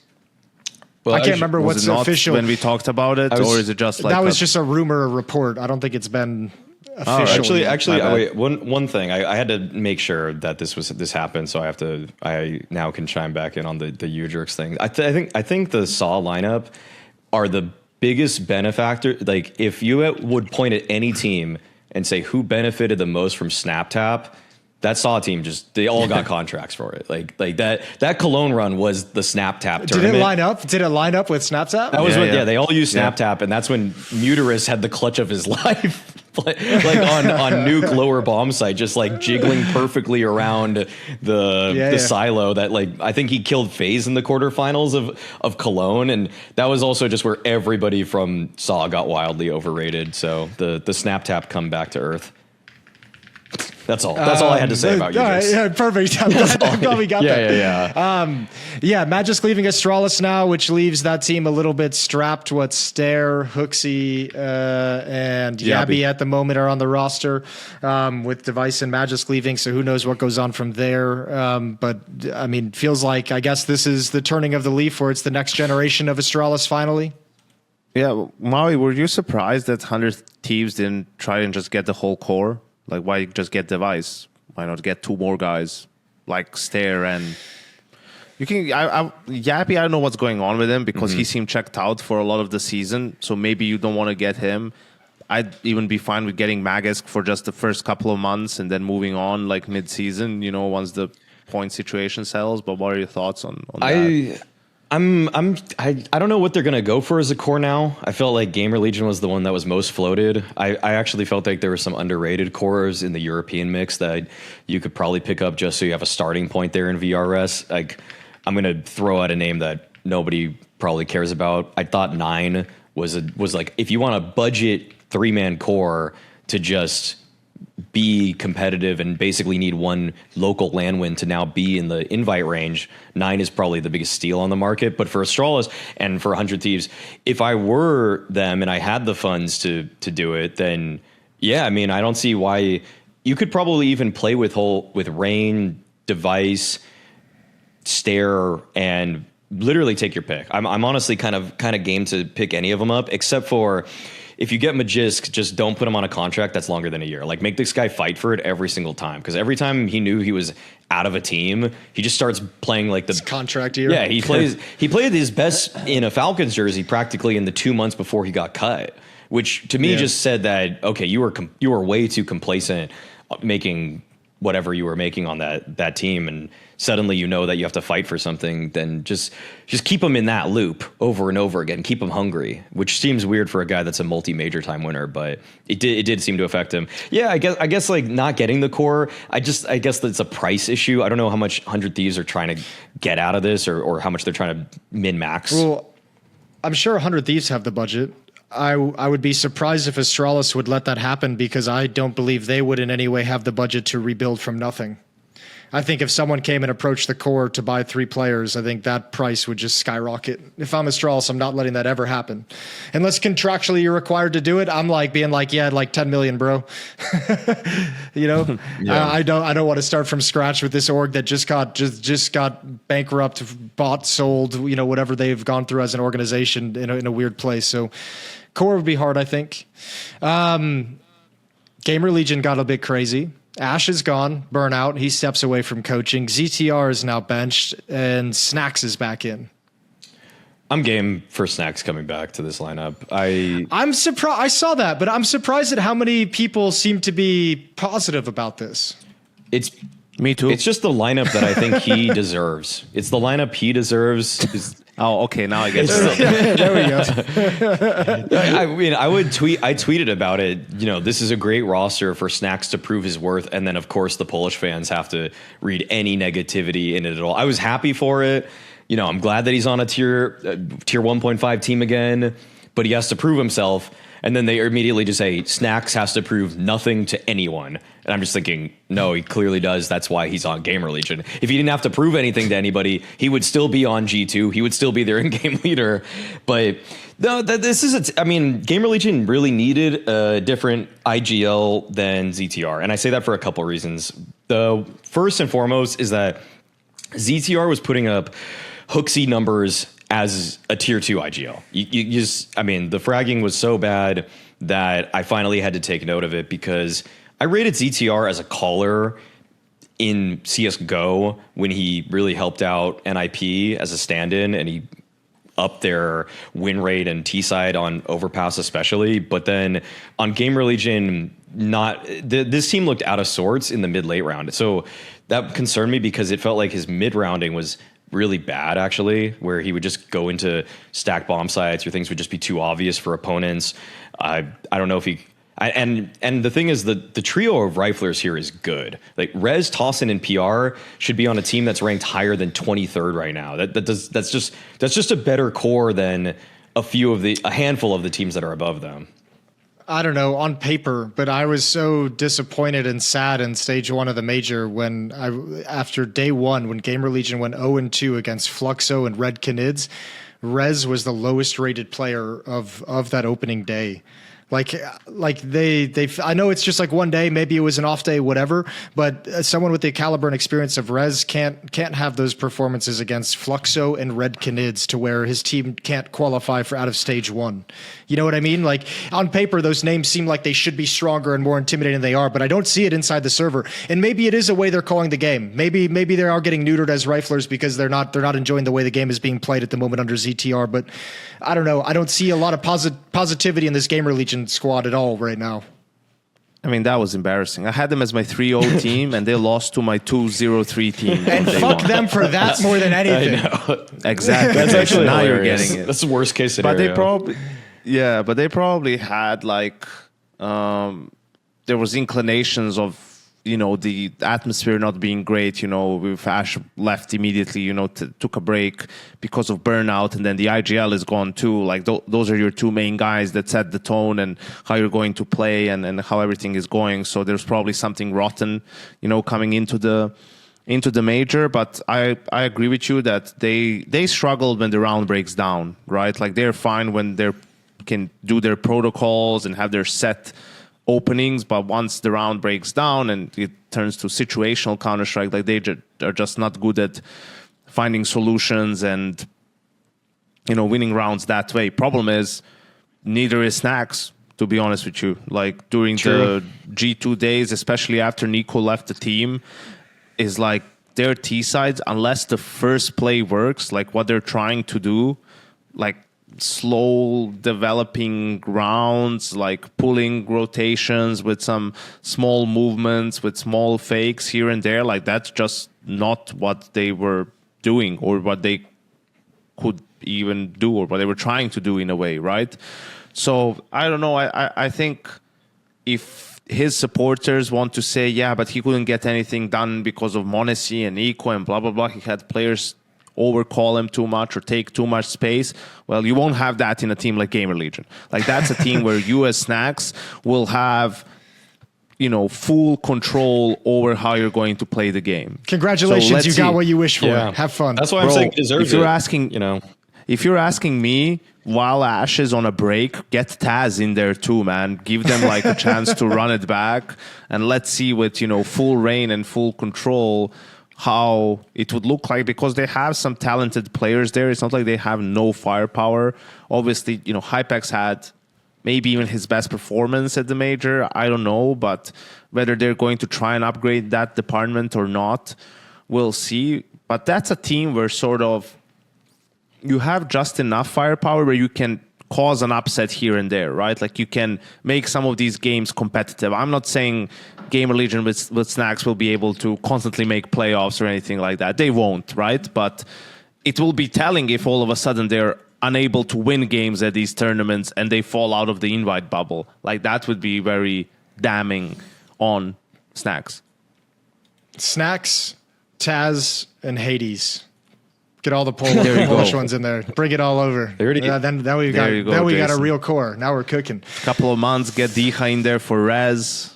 It's all coming together. I'm excited for this one though. This one's exciting. BC.Game has gone on a bit of a tear over the last couple days. Obviously, Simple and Electronic are over there. They've dropped Nexa, they've dropped Emmy the coach, and they've now dropped Cacanito, and they are rumored to be looking into the heroic core. Are the changes coming out of that camp? Cacanito was the first guy I wanted out of BC.Game after I watched, say, the first 15 Simple games when he was on their team. I haven't seen as much lately because obviously the last 3 weeks I was focusing on the major, not BC.Game's results, but he was just griefing more rounds than I could even count. This dude would solo walk push more than anybody ever. I don't think I've ever seen a single player more willingly want to give his life up than Cacanito did in the first 2 weeks or not 2 weeks, even first month of Simple being on the team. It was so egregious. The heroic core is going to be a lot better, but I also think that the problem is that the water's already poisoned. I mean, ever since Electronic got on the team, Simple just fell off a cliff. He just started playing Dota so much more. I don't know what happened. I don't know if there's something that happens when Electronic joins a team where when he's not succeeding, he just starts saying, it's because this guy sucks. Because apparently James was in his own head about his own calling within 3 months of Electronic being there. Like when James says in the first season that Electronic's on your team that maybe I don't know how to call anymore. Maybe I don't know how to lead anymore. And then suddenly all these roster moves are happening and Simple's playing worse. I feel like he poisoned the well, and I don't know if it's going to recover, because the truth is I would rather stake my team success on a heroic core of 3 guys, then and I would even have kept Cacanito or Nexa, it doesn't matter, and had Simple and just gotten rid of Electronic, then have this duo now of Electronic and Simple, and then 3 heroic guys being brought in. If I had to make completely baseless claims to address your question, like I would imagine Simple joins that team and is playing with these guys and goes back and says, you have to give me some help. These guys these guys aren't good enough. I can't do it with this team. You have to bring someone in that I want to play with. Oh, Electronic's a free agent. He just got cut from his team. Bring him over. We won a major together, played for a long time. Batman and Robin, blah, blah, blah. Get him in there. Electronic comes over and starts saying the same thing. And it just frays the team apart eventually, which is why you eventually, obviously, Simple and Electronic are always going to win out in that exchange from the size of their names. And that's how I would have expected this team to just kind of fray and break apart from the inside and blow up in this fashion. I just don't know. I don't know what the heroic core like this. This is why I hate this whole concept of being able to go out and pick up a core and be able to get because this is like the cheat code. This is getting to skip the first 5 steps. And the whole thing is, I think, like, for instance, Simple's biggest issue right now is that we need to see he has the motivation to grind back to get to the top. And now he's getting to skip the grind back. And now I feel like I'm back onto this Simple thing. And I didn't want to be here. I wanted to be done. I don't want to be doing it anymore. Yeah, but the problem is that's not really. I can get the reason for bringing Electronic is you bring in a familiar face and you bring a guy that you feel like knows Counter-Strike, you bring a guy that just killed the past 3 teams he was on. I know, but like he knows how to play situational Counter-Strike. What we're talking about, right? Like he knows what are good plays, when it makes sense to push, when you just need to play to stay alive, where it is, like Maui was talking about Cacanito, where like he's just going to roll the dice. Like he's just going to walk through the smoke and try a random play. And if it works, it works. If it doesn't, it doesn't. Right. And he was maybe a bit tired of having too many guys who are like that and they can't play high level CS really. And maybe was getting a bit checked out because of it. But you see, that's the whole thing for Simple was he cannot do that at this point, right? Like that's what it was about more than his numbers and fragging and anything like that. It was proving that he can be, a tier 1 professional, right? And that he can grind through all that shit and just like keep his head down, put in the hours, grind the game, like push through that all, and then hopefully over time, BC.Game has said they want to have a contending team or whatever. So they were going to remove these guys sooner or later, right? Like obviously there was very small chances that that roster was somehow going to work and they were going to be able to compete, right? But the fact that he is checking out midway through it to some extent is like where the problem is. It's like, well, how can I trust you now to build a team around you really where, sure, even if I give you better names, if somehow you don't like how it's going, right, you're just going to start playing more Dota than CS. Like that's not a way that you can behave in Tier 1 Counter-Strike in 2026. Do we know who from the Heroic Core would even be coming over? Has that been put anywhere? Like they also have a problem where they brought in Crizzen for LNZ, right? I don't know if they've played. Let me check. I don't think they've actually played games. Crizzen hasn't played. Yeah, so their core is like, so they could get LNZ +2, right? And then Heroic would only need to change 2 of their active players. Obviously, they would still lose their core, but If you get LNZ, Nilo, and xCloud, you have a real solid core. Those guys I would take pretty. If they don't get completely destroyed and devoured from the inside, I would take them in a heartbeat, and I would tell Electronic that he needs to not talk to these guys ever. but lead the team. Just don't ever talk. No, just in in-game scenarios he can talk to them, but outside the server, you need to step away from these malleable children who are easily influenced and hurt by your words. All right, well that's a fun one. We're gonna see how that BC.Game project continues to develop. M80 near and dear to the Americans' heart. HexT is gone, and Jaba has been signed over from Wildcard. So I don't know. Probably I don't know if it was anything to do like with performance, but maybe just looking to get more production out of that position of like anchor and kind of a lurker role on the T sides as well. And I think Jaba's a player who showed some cool things within wildcard. So it's nice seeing there being a progression to young players who keep showing potential in the Americas teams. I guess, Maui, are you hyped about this one at all? You don't seem like it. Well, it's because I'm torn here. The reality is that Swisher and I were born in the same hometown, and now we're again living close to each other again as I moved to Sacramento, which he kind of lives in that area. And if it were up to me, and if I were the M80 GM, I would have if I had JBA as an option, I probably would have taken Swisher out of the team and put JBA in for his spot and kept HexT, kept Lake, Sin, Slax, and that's my 5-man lineup. There was a noticeable improvement in how M80 were able to keep mood up, and even mid-round when Hex was on the team. He's a very vocal guy. Hex has always been propped up as this guy coming in.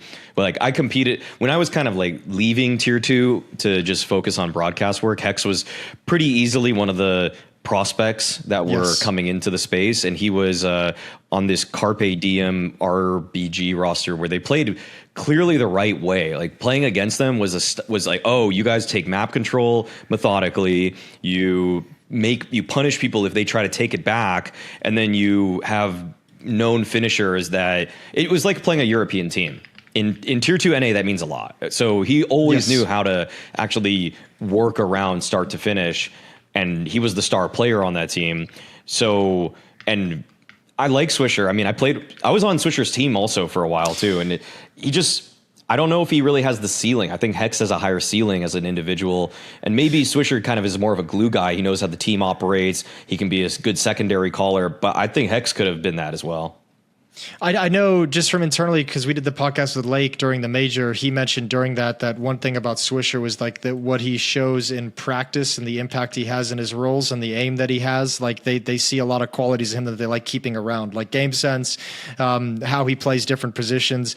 That's a player that I think everyone within the organization is really high on based off what he's given them, over the long term of practice and matches and tournaments. So I think he's got a pretty solidified position in that team, it feels, just because they like what he brings to the table. I just sometimes that's all there is. Yeah, I find Swisher's floor to be really low sometimes. That's the problem. When he plays tier 1.5 European teams, he'll just have one map per month where he just drops 2 kills. They unironically 2 kills. Yeah. I know what you mean. I've seen some performances too where I'm kind of scratching my head, but like every conversation I have with anyone from M80 is they're really high on Swish's game and what he brings to the table as a player. Just to answer that one particular question, but I think Jaba getting that next opportunity is really cool. Do you think he's gonna be able to thrive in this? JBA is one of the best late round players in North America period right now. He's better than Swisher and HexT, my eyes. So.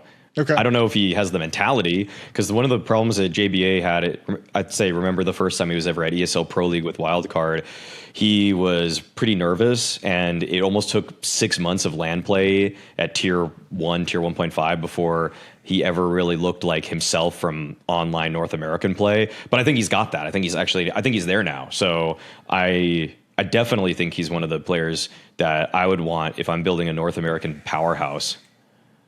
Yeah. Yeah, I do too. I like this move. I'm interested to see what it brings and what he actually brings to the table, but I think this is a very cool move on paper at the very least. Yeah, I don't know. I think for you guys, you're from NA. It's interesting. I don't think it changes much. No, internationally, it probably won't have too many different results. We'll see. They made it for a reason, so let's see how it pans out. Okay, the sexy ones now. Spirit obviously today just made that big announcement where they've backtracked a move or two. Zweih is gone after his short 6-month stint where he showed up just to fuck Falcons and then dip. Chopper is gone as well, which was a surprise to me. Magixx is coming in as the IGL, and Zontix is coming back into the team. So the 2 players they removed earlier coming back into the roster. They say Zontix has fixed the personal issues and he's ready to get focused up on the game. And then Magixx is taking the helm as an IGL, which is something he hasn't done before. How are we feeling about this one? I think I think it was sort of known in a way in Spirit that Zontix is going to be away temporarily for the team. I think that was the feeling that they had, because it wasn't for Counter-Strike reasons really that he was, benched himself or however it went down. I don't remember. And you could definitely see problems or having two rookies in a way, right? Like being on that team now with Tanir and zweih. It's just, I said it's much easier to be the best player on Heroic than to be the third best player on Spirit, right? For someone like Tanir even. And playing Tier 1 Counter-Strike all the time and being on a team with Donk where every round you're going to be helping facilitate him, whether that means dropping guns for him, whether that means, being the bait for him or whatnot. That's just how it is, right? Like they combine all their resources to have him shine for a good reason as well, because he wins them games almost on his own. But you felt like that was definitely going to happen, minus zweih plus Zontix. But the Chopper one is a little bit surprising. I mean, it was floated before. Do you maybe go for Boomich if you're on Spirit? Do you go for someone else and try to upgrade in that department? In the end, they decide to go with magixx, which is interesting. I can see how it can work out because he was having those support roles anyway. Now it's like what 3D Max did with Gravity. Hey, you're the worst player on this team, so can you at least IGL so that there is, we can free up Maka to just frag. So that's a way to have a player take on some of the responsibility. And it also feels like it's Hallie's team in a way, right? Like the way they're playing, it's how Hallie wants them to play. It wasn't like Chopper style, like Hallie feels like a Blade in that regard and not like a Neo or an Extaz, right? So it's just going to have to be magixx facilitating Hallie's ideas, and they're going to play in a very similar way, I feel like. And then you have the benefit of having guys like Shiro and Donk and apparently Tanir too as guys who are good in mid rounds and giving solutions and then going for plays, right? And helping in that department. So yeah, Chopper 1 is a little bit surprising to me. I guess it is a slight firepower upgrade with magixx, but again, for someone starting to do it for the first time, I don't know. It's definitely a bit of a risk considering the other players you have on the team, and Spirit is aiming to contend for trophies immediately. The main thing I would key in on, because I can't say for certain whether or not magixx is going to be a better mid-rounder or come up with second gun round without a Holly timeout, a better strategy than Chopper, is that it was always way too apparent on the cams that in the middle of a game, if Spirit are having difficulties, their emotions were just running wild all the time. Everybody was just slamming the desk. Their hands are in their face. Everybody just looked like they lost all composure. And Chopper never for a moment looked like a good captain or a true leader. Maybe on the tactical side he added something, but this team lost their shit. And sometimes it was apparent in the play following that being shown that they were not composed. And so magixx is kind of a nonchalant guy, but is serious when he needs to be. He's hard. I think people might just know him from the interviews where you don't know 50% of the time you get a magixx interview in a post game that's just a joke, but you can't really tell it's a joke because he's just using one-liners. And half the time he gives pretty concerted answers, but if you really talk to him about CS, he knows a lot, clearly. He has a lot of opinions, but he also can keep things pretty jovial. So I think his demeanor is actually something that Spirit sorely needed for, especially as they were incorporated. It probably would have even been better in some aspects to have magixx instead of Tanir just to keep the mood better. But I'm really glad this movie is happening. Zontix is just way better than zweih. I don't care what metric you use. The only thing he doesn't do is headshot as much. That's literally the only thing. zweih had 2 good series the entire time he was playing for Spirit in my eyes. Yeah, but Zontix ain't beating Falcons. That's all I'm gonna say. Zontix ain't beating Falcons in a quarterfinal. Well, he'll beat FaZe in a grand final, and we'll take that. That's fine. What's interesting to me about this is like this seems to have been like maybe improvise isn't the right word because I don't know how long Spirit maybe has been thinking about it and bouncing the idea around in their head, but magixx gave that interview in like August where he basically said, I'm looking for any offers, but I don't think I'm going to get any before the major. So like in August, like in his head, he's like, I'm gone. Like this was never really a long-term plan. So I just wonder how much that makes me feel like the emotional outburst of that final match they played at the major and the obvious like frustration we saw of Donk and the departure and how pissed off he was, that this just came to a head and just kind of blew up on the spot and they had to come up with a very fast solution.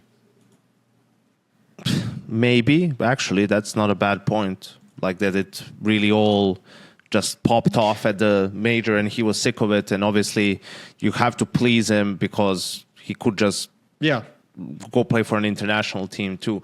But you know what concerns me about this is like, yeah, it didn't seem like Chopper had the best handle as the sort of leader of men.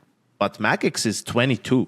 I mean, that still sort of flies under the radar, right? Chopper was 28. The oldest player on Spirit now is Tanir at 24. Right? Like, very young Halley team. is the only Halley is the only adult on that lineup, like a fully grown adult.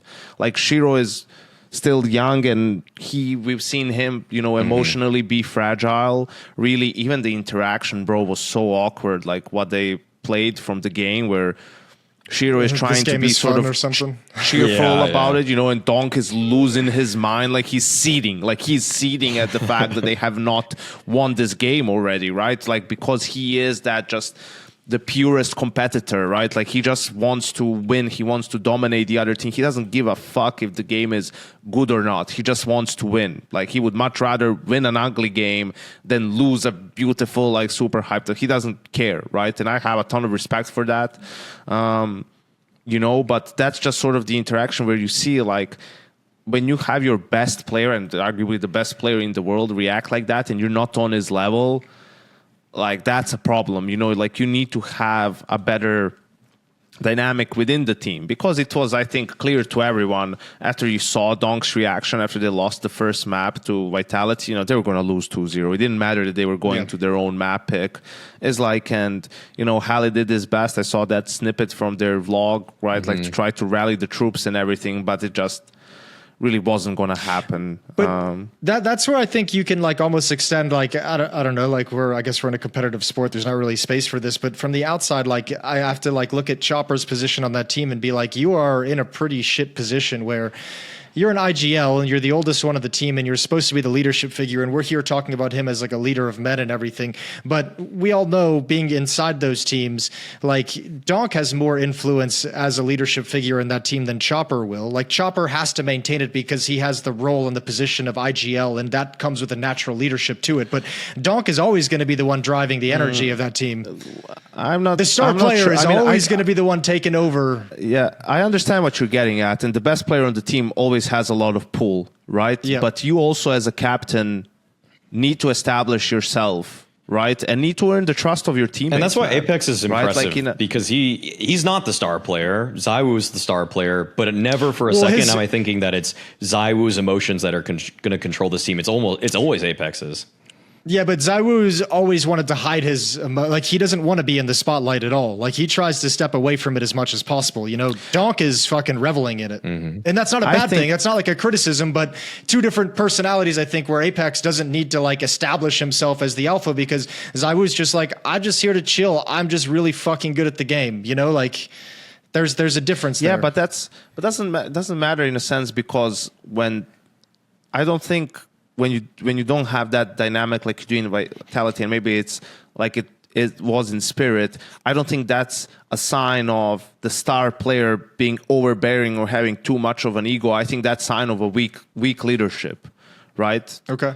Like that's just how you have to assert yourself as a captain, because that's your job, because you're going to lose your job like Chopper did eventually. And the fact that you weren't able to handle your star player or create that, man, that's going to cost you your job. So that's why you need to establish yourself, not only because it benefits the team and you're going to be winning more, but because you want to be able to lead the team the way you want to, and you need to earn the respect of your teammates, right? Like, yeah, Apex and Karrigan are the worst players on their teams, but their players believe them 110%, and they have the full confidence and trust of their players in whichever call they make, in whatever it is that they say, especially in Apex's case when he's chewing them out.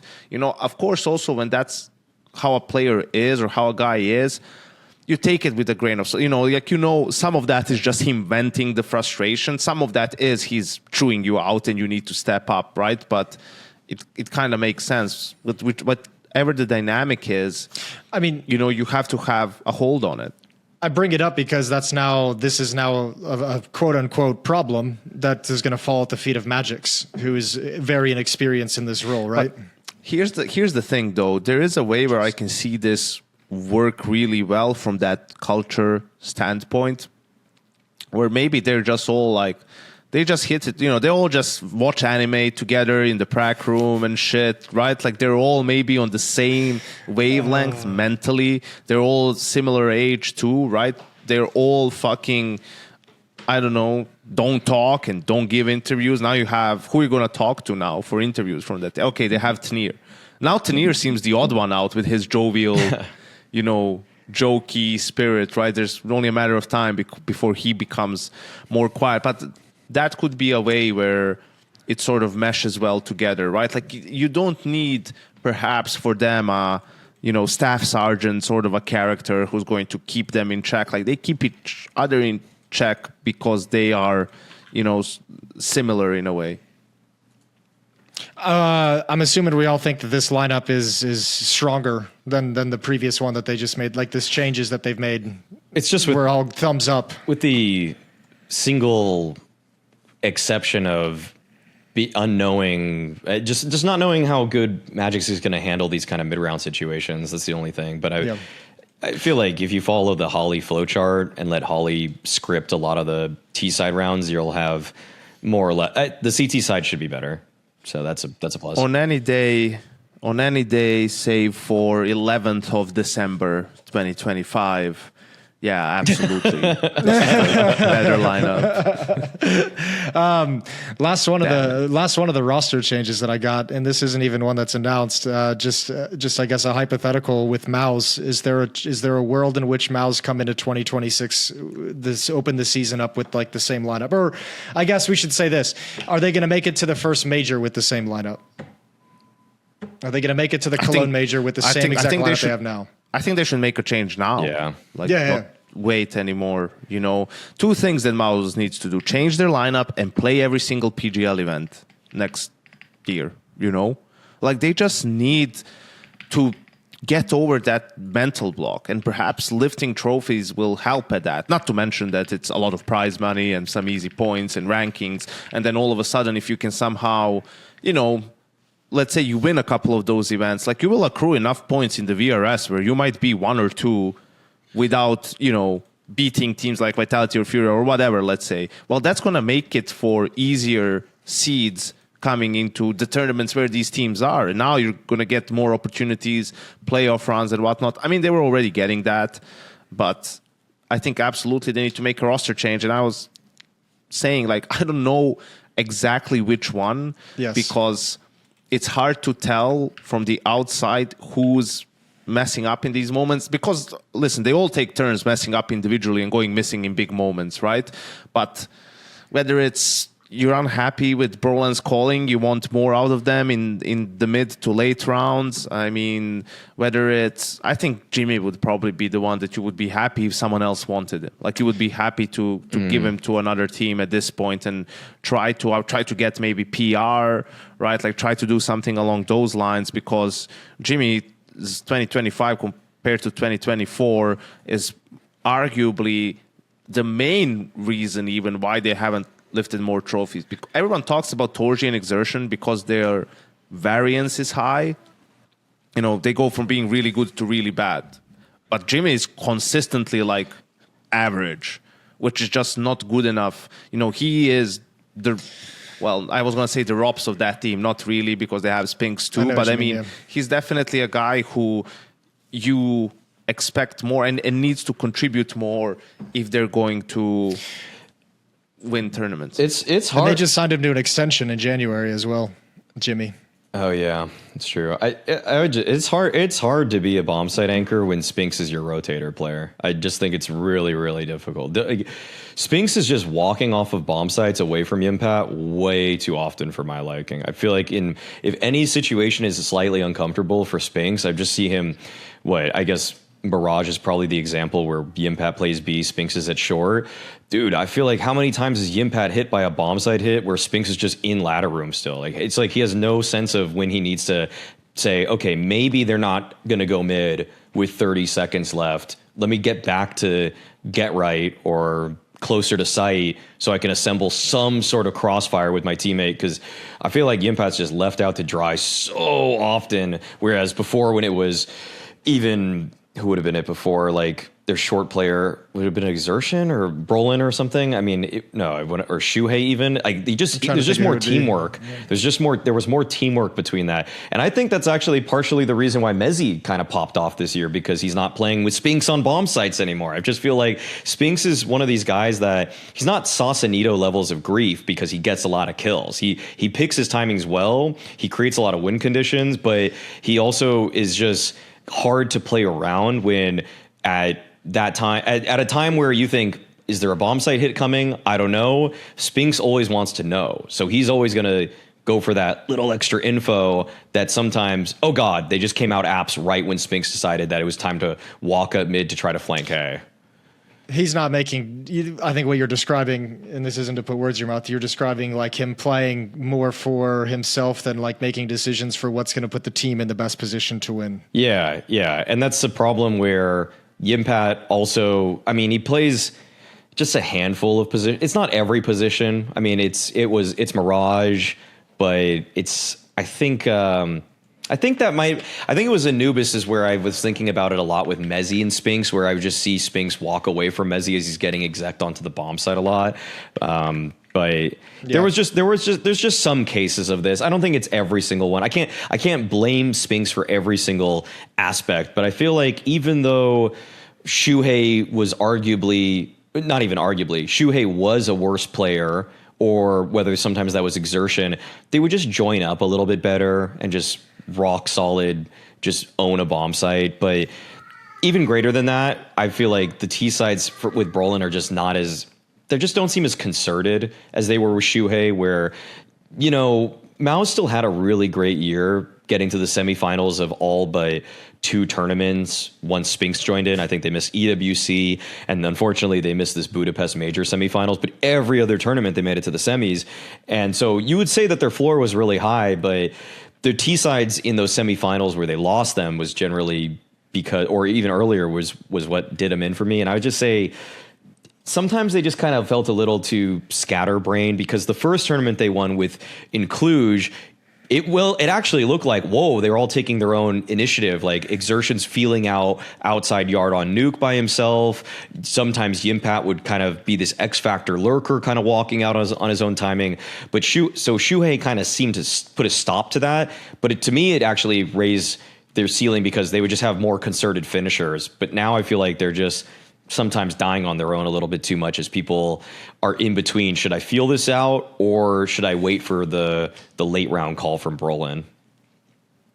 Yeah, I mean they're in like a shit position that I think we've seen a few teams in over the years of Counter-Strike, and it's like never fun, where you just have gotten to the point where you've ridden this roster out as long as you can, and now you've realized it's never going to make that leap. But now you have to make a change to a team that, as you mentioned, is pretty consistently top 4, and that change could either be the change that gets you a few more trophies next year, or it could be the change that drops you out to even fighting for playoffs. Like, you're in like a very shit position to where you don't know what this change is going to do to this team. I had this back and forth on the desk with Pimp about who's the second best team of the year, because I said it's Spirit because Spirit has more trophies, and the Cologne trophy in particular is a massive one for me. But he was starting to make the argument. He didn't make a definitive statement, but he thinks that it's worth a conversation. MOUZ with all of the semifinal appearances, but only the one PGL trophy, or Spirit, who admittedly missed a handful of playoffs. Honestly, I'd probably lean in the Pimp direction of that argument and say MOUZ would have the better year overall. And it's kind of a weird one because as a competitor, you don't give a fuck about the semifinals and the second places and the third and fourth places. But from the outside judging it, the team to have been that competitive throughout the year, top four in 95% of their tournaments, that for me, I fall on the Pimp side of that one, to be honest. Even with the Spirit trophies.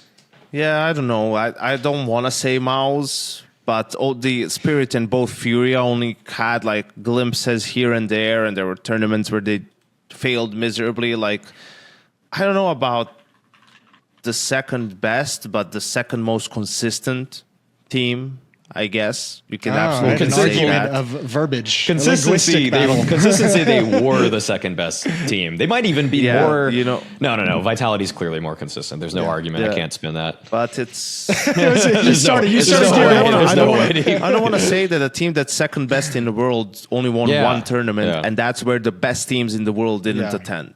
Like, that just sounds wrong when I say it out loud. But also it sounds wrong when I say Spirit, because they won 2 bounties. They won Astana, where there was, tier 1 teams didn't attend again. And the Cologne is like the one that obviously it's like a huge one. But then you look, they won it with a player leaving. They played Navi and then MOUZ in the playoffs, right? Like, which is all right. I mean, that's actually why I give it to Spirit, because Spirit beat MOUZ 3-0 in that final. Like, I don't want to give it to MOUZ. They finally beat Vitality. They're playing in Germany as a German org. They're playing against Spirit, who is changing a player, just made a roster change. They're making one more after like that event, or a couple of events later, and they end up losing to them. So yeah, I think Spirit, even though but the thing about this year, it's Vitality, then 5 empty spots, and then the next team. Right? That's fair. So it's not as big of a deal who the second best team of the year is, because no one comes close to Vitality and Spirit, and probably Furia is the third best, then MOUZ, and then Falcons. I feel like that's the way. I would say I would keep it Spirit for also the fact that their first 6 months of this year were kind of underrated how good they were. I mean, they second place. They lost to the era-defining Vitality in the grand finals of Katowice, and then they won I guess maybe because they're coming off the heels of the winning the Shanghai Major. I just still saw them as a powerhouse for the first 6 months roughly, and then we kind of had some awkward moments for them in the last 3 months here. But if I really think of those first 6 and how I thought they were the second best team that whole time behind Vitality, and then MOUZ stayed consistent in the last 5 months of this year, but Spirit had a lot more buffer for me, so they still kept the spot. I don't know, man. Spirit was losing to, like, they lost to Falcons at a couple of towards the end. They lost in the playoffs to them. And then I don't know who did they lose to in, like, Lisbon and some of these other tournaments. But I don't think they were that, because they also didn't play in Melbourne. That's the thing, what people forget about these conversations, also about the number 1 between Donk and zweih. zweih has double the amount of maps in big events playoffs this year compared to Donk. Like, not exactly, but he has like close to 100, and Donk has 50 something, right? Like, it's more difficult to do that over a larger sample size. And also that means the reason why he doesn't have them is, they missed a couple of tournaments, but also they were getting eliminated, right? Yeah, and you can argue Donk is the last reason why that was the case, but it's still the case. Okay, we doing number 1 arguments here now. Does that we generally hate number 1 arguments on this podcast. We're generally not big fans of it. Well, but I liked it so far. That being said, I would take Donk. Not without it's not without a pause. I saw you release your top 20 list Yeah. this year. Ooh. Dude, I streamed that for 5 hours as I was building it. All right, let's fucking dissect every decision. You can every single choice. The internet already has, but I stand by. I stand by. Honestly, dude, like I respect the lot fuck of it. out of it because like I could probably do the top 5 to 10, but once I got to like 11 and beyond, like figuring that out from there, I would just be like, I'm out. I can't do this many details. It gets pretty hard once you're going past 12. I'd say, yeah. Like Spinks and beyond that was pretty difficult because how do I rate Xantares, who didn't really have 2 majors? You know, Aurora didn't make the playoffs of either, but he was so great. Other than that, and then also, how do you rate Kyosuke, who was there for half of a year? Like like on HLTV's list last year, MOUZ was, I think he was 12th, and he played half the year. And I think Kyosuke was better this year than MOUZ was last year, but he didn't win any trophies, so I don't think HLTV is going to put him as high necessarily. I mean, it's my list, not theirs.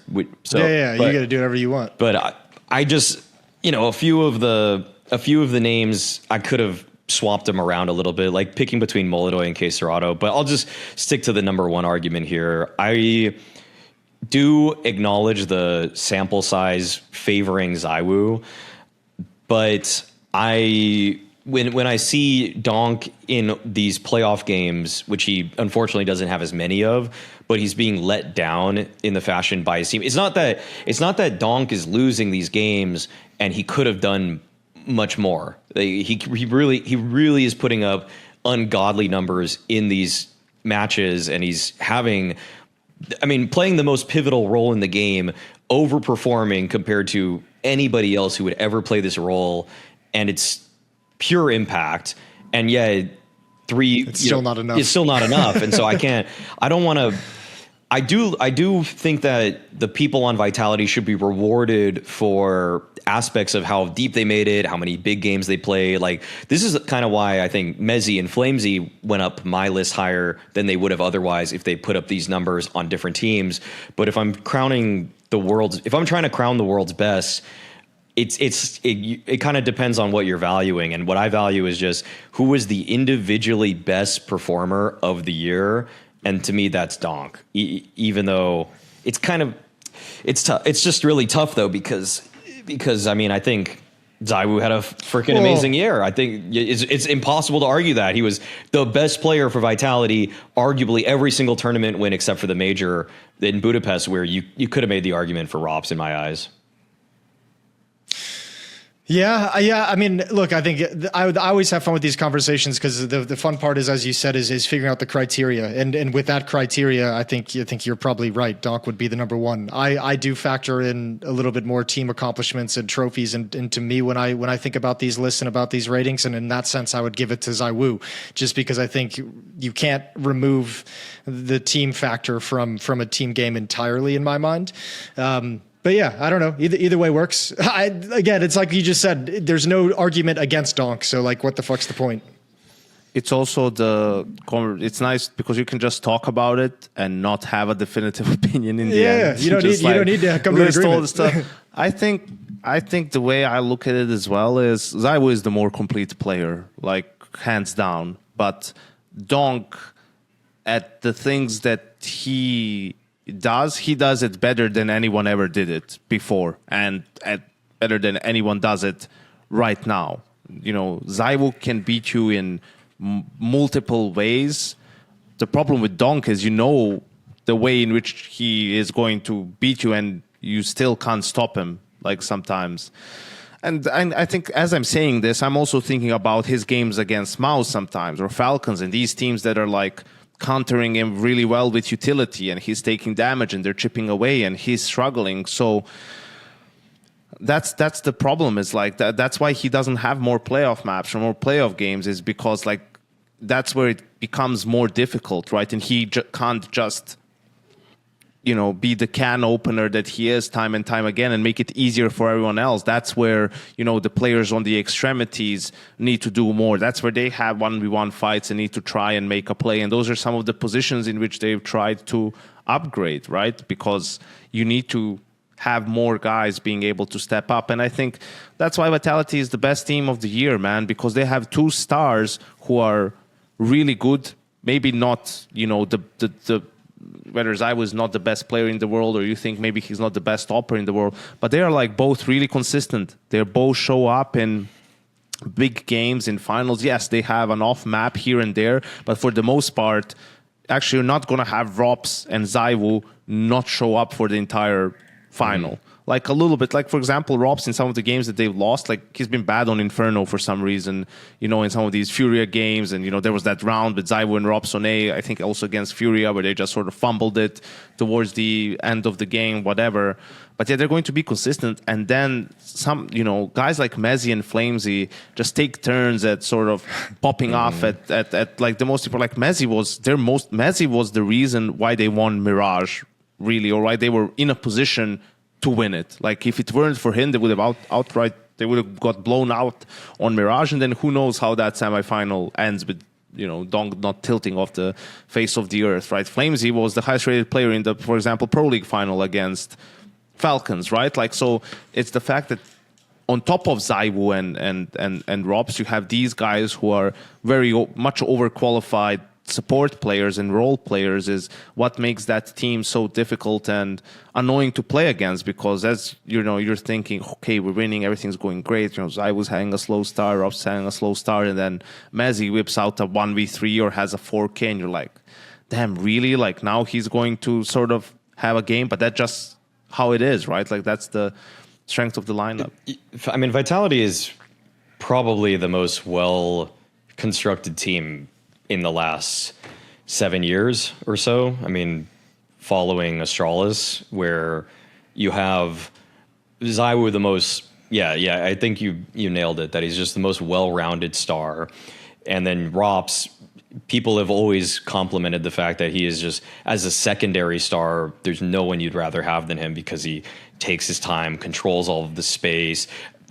Apex became a better in-game leader once he had Rops, because he was able to use Rops's position that he held and then work into a mid-round how Rops is just unlock this other part of the map to him without even having to make a game plan for it. I think honestly with Rops, you get to just kind of, I think as an IGL, you almost get a disconnect. Like I think Rops's situational decision making is some of the best in Counter-Strike. So I think for Apex, it's almost like I don't have to worry about that in terms of getting him to do what I want. Rops knows what to do. You know, like he's going to make the right decision every single time based off what's happening on the rest of the map.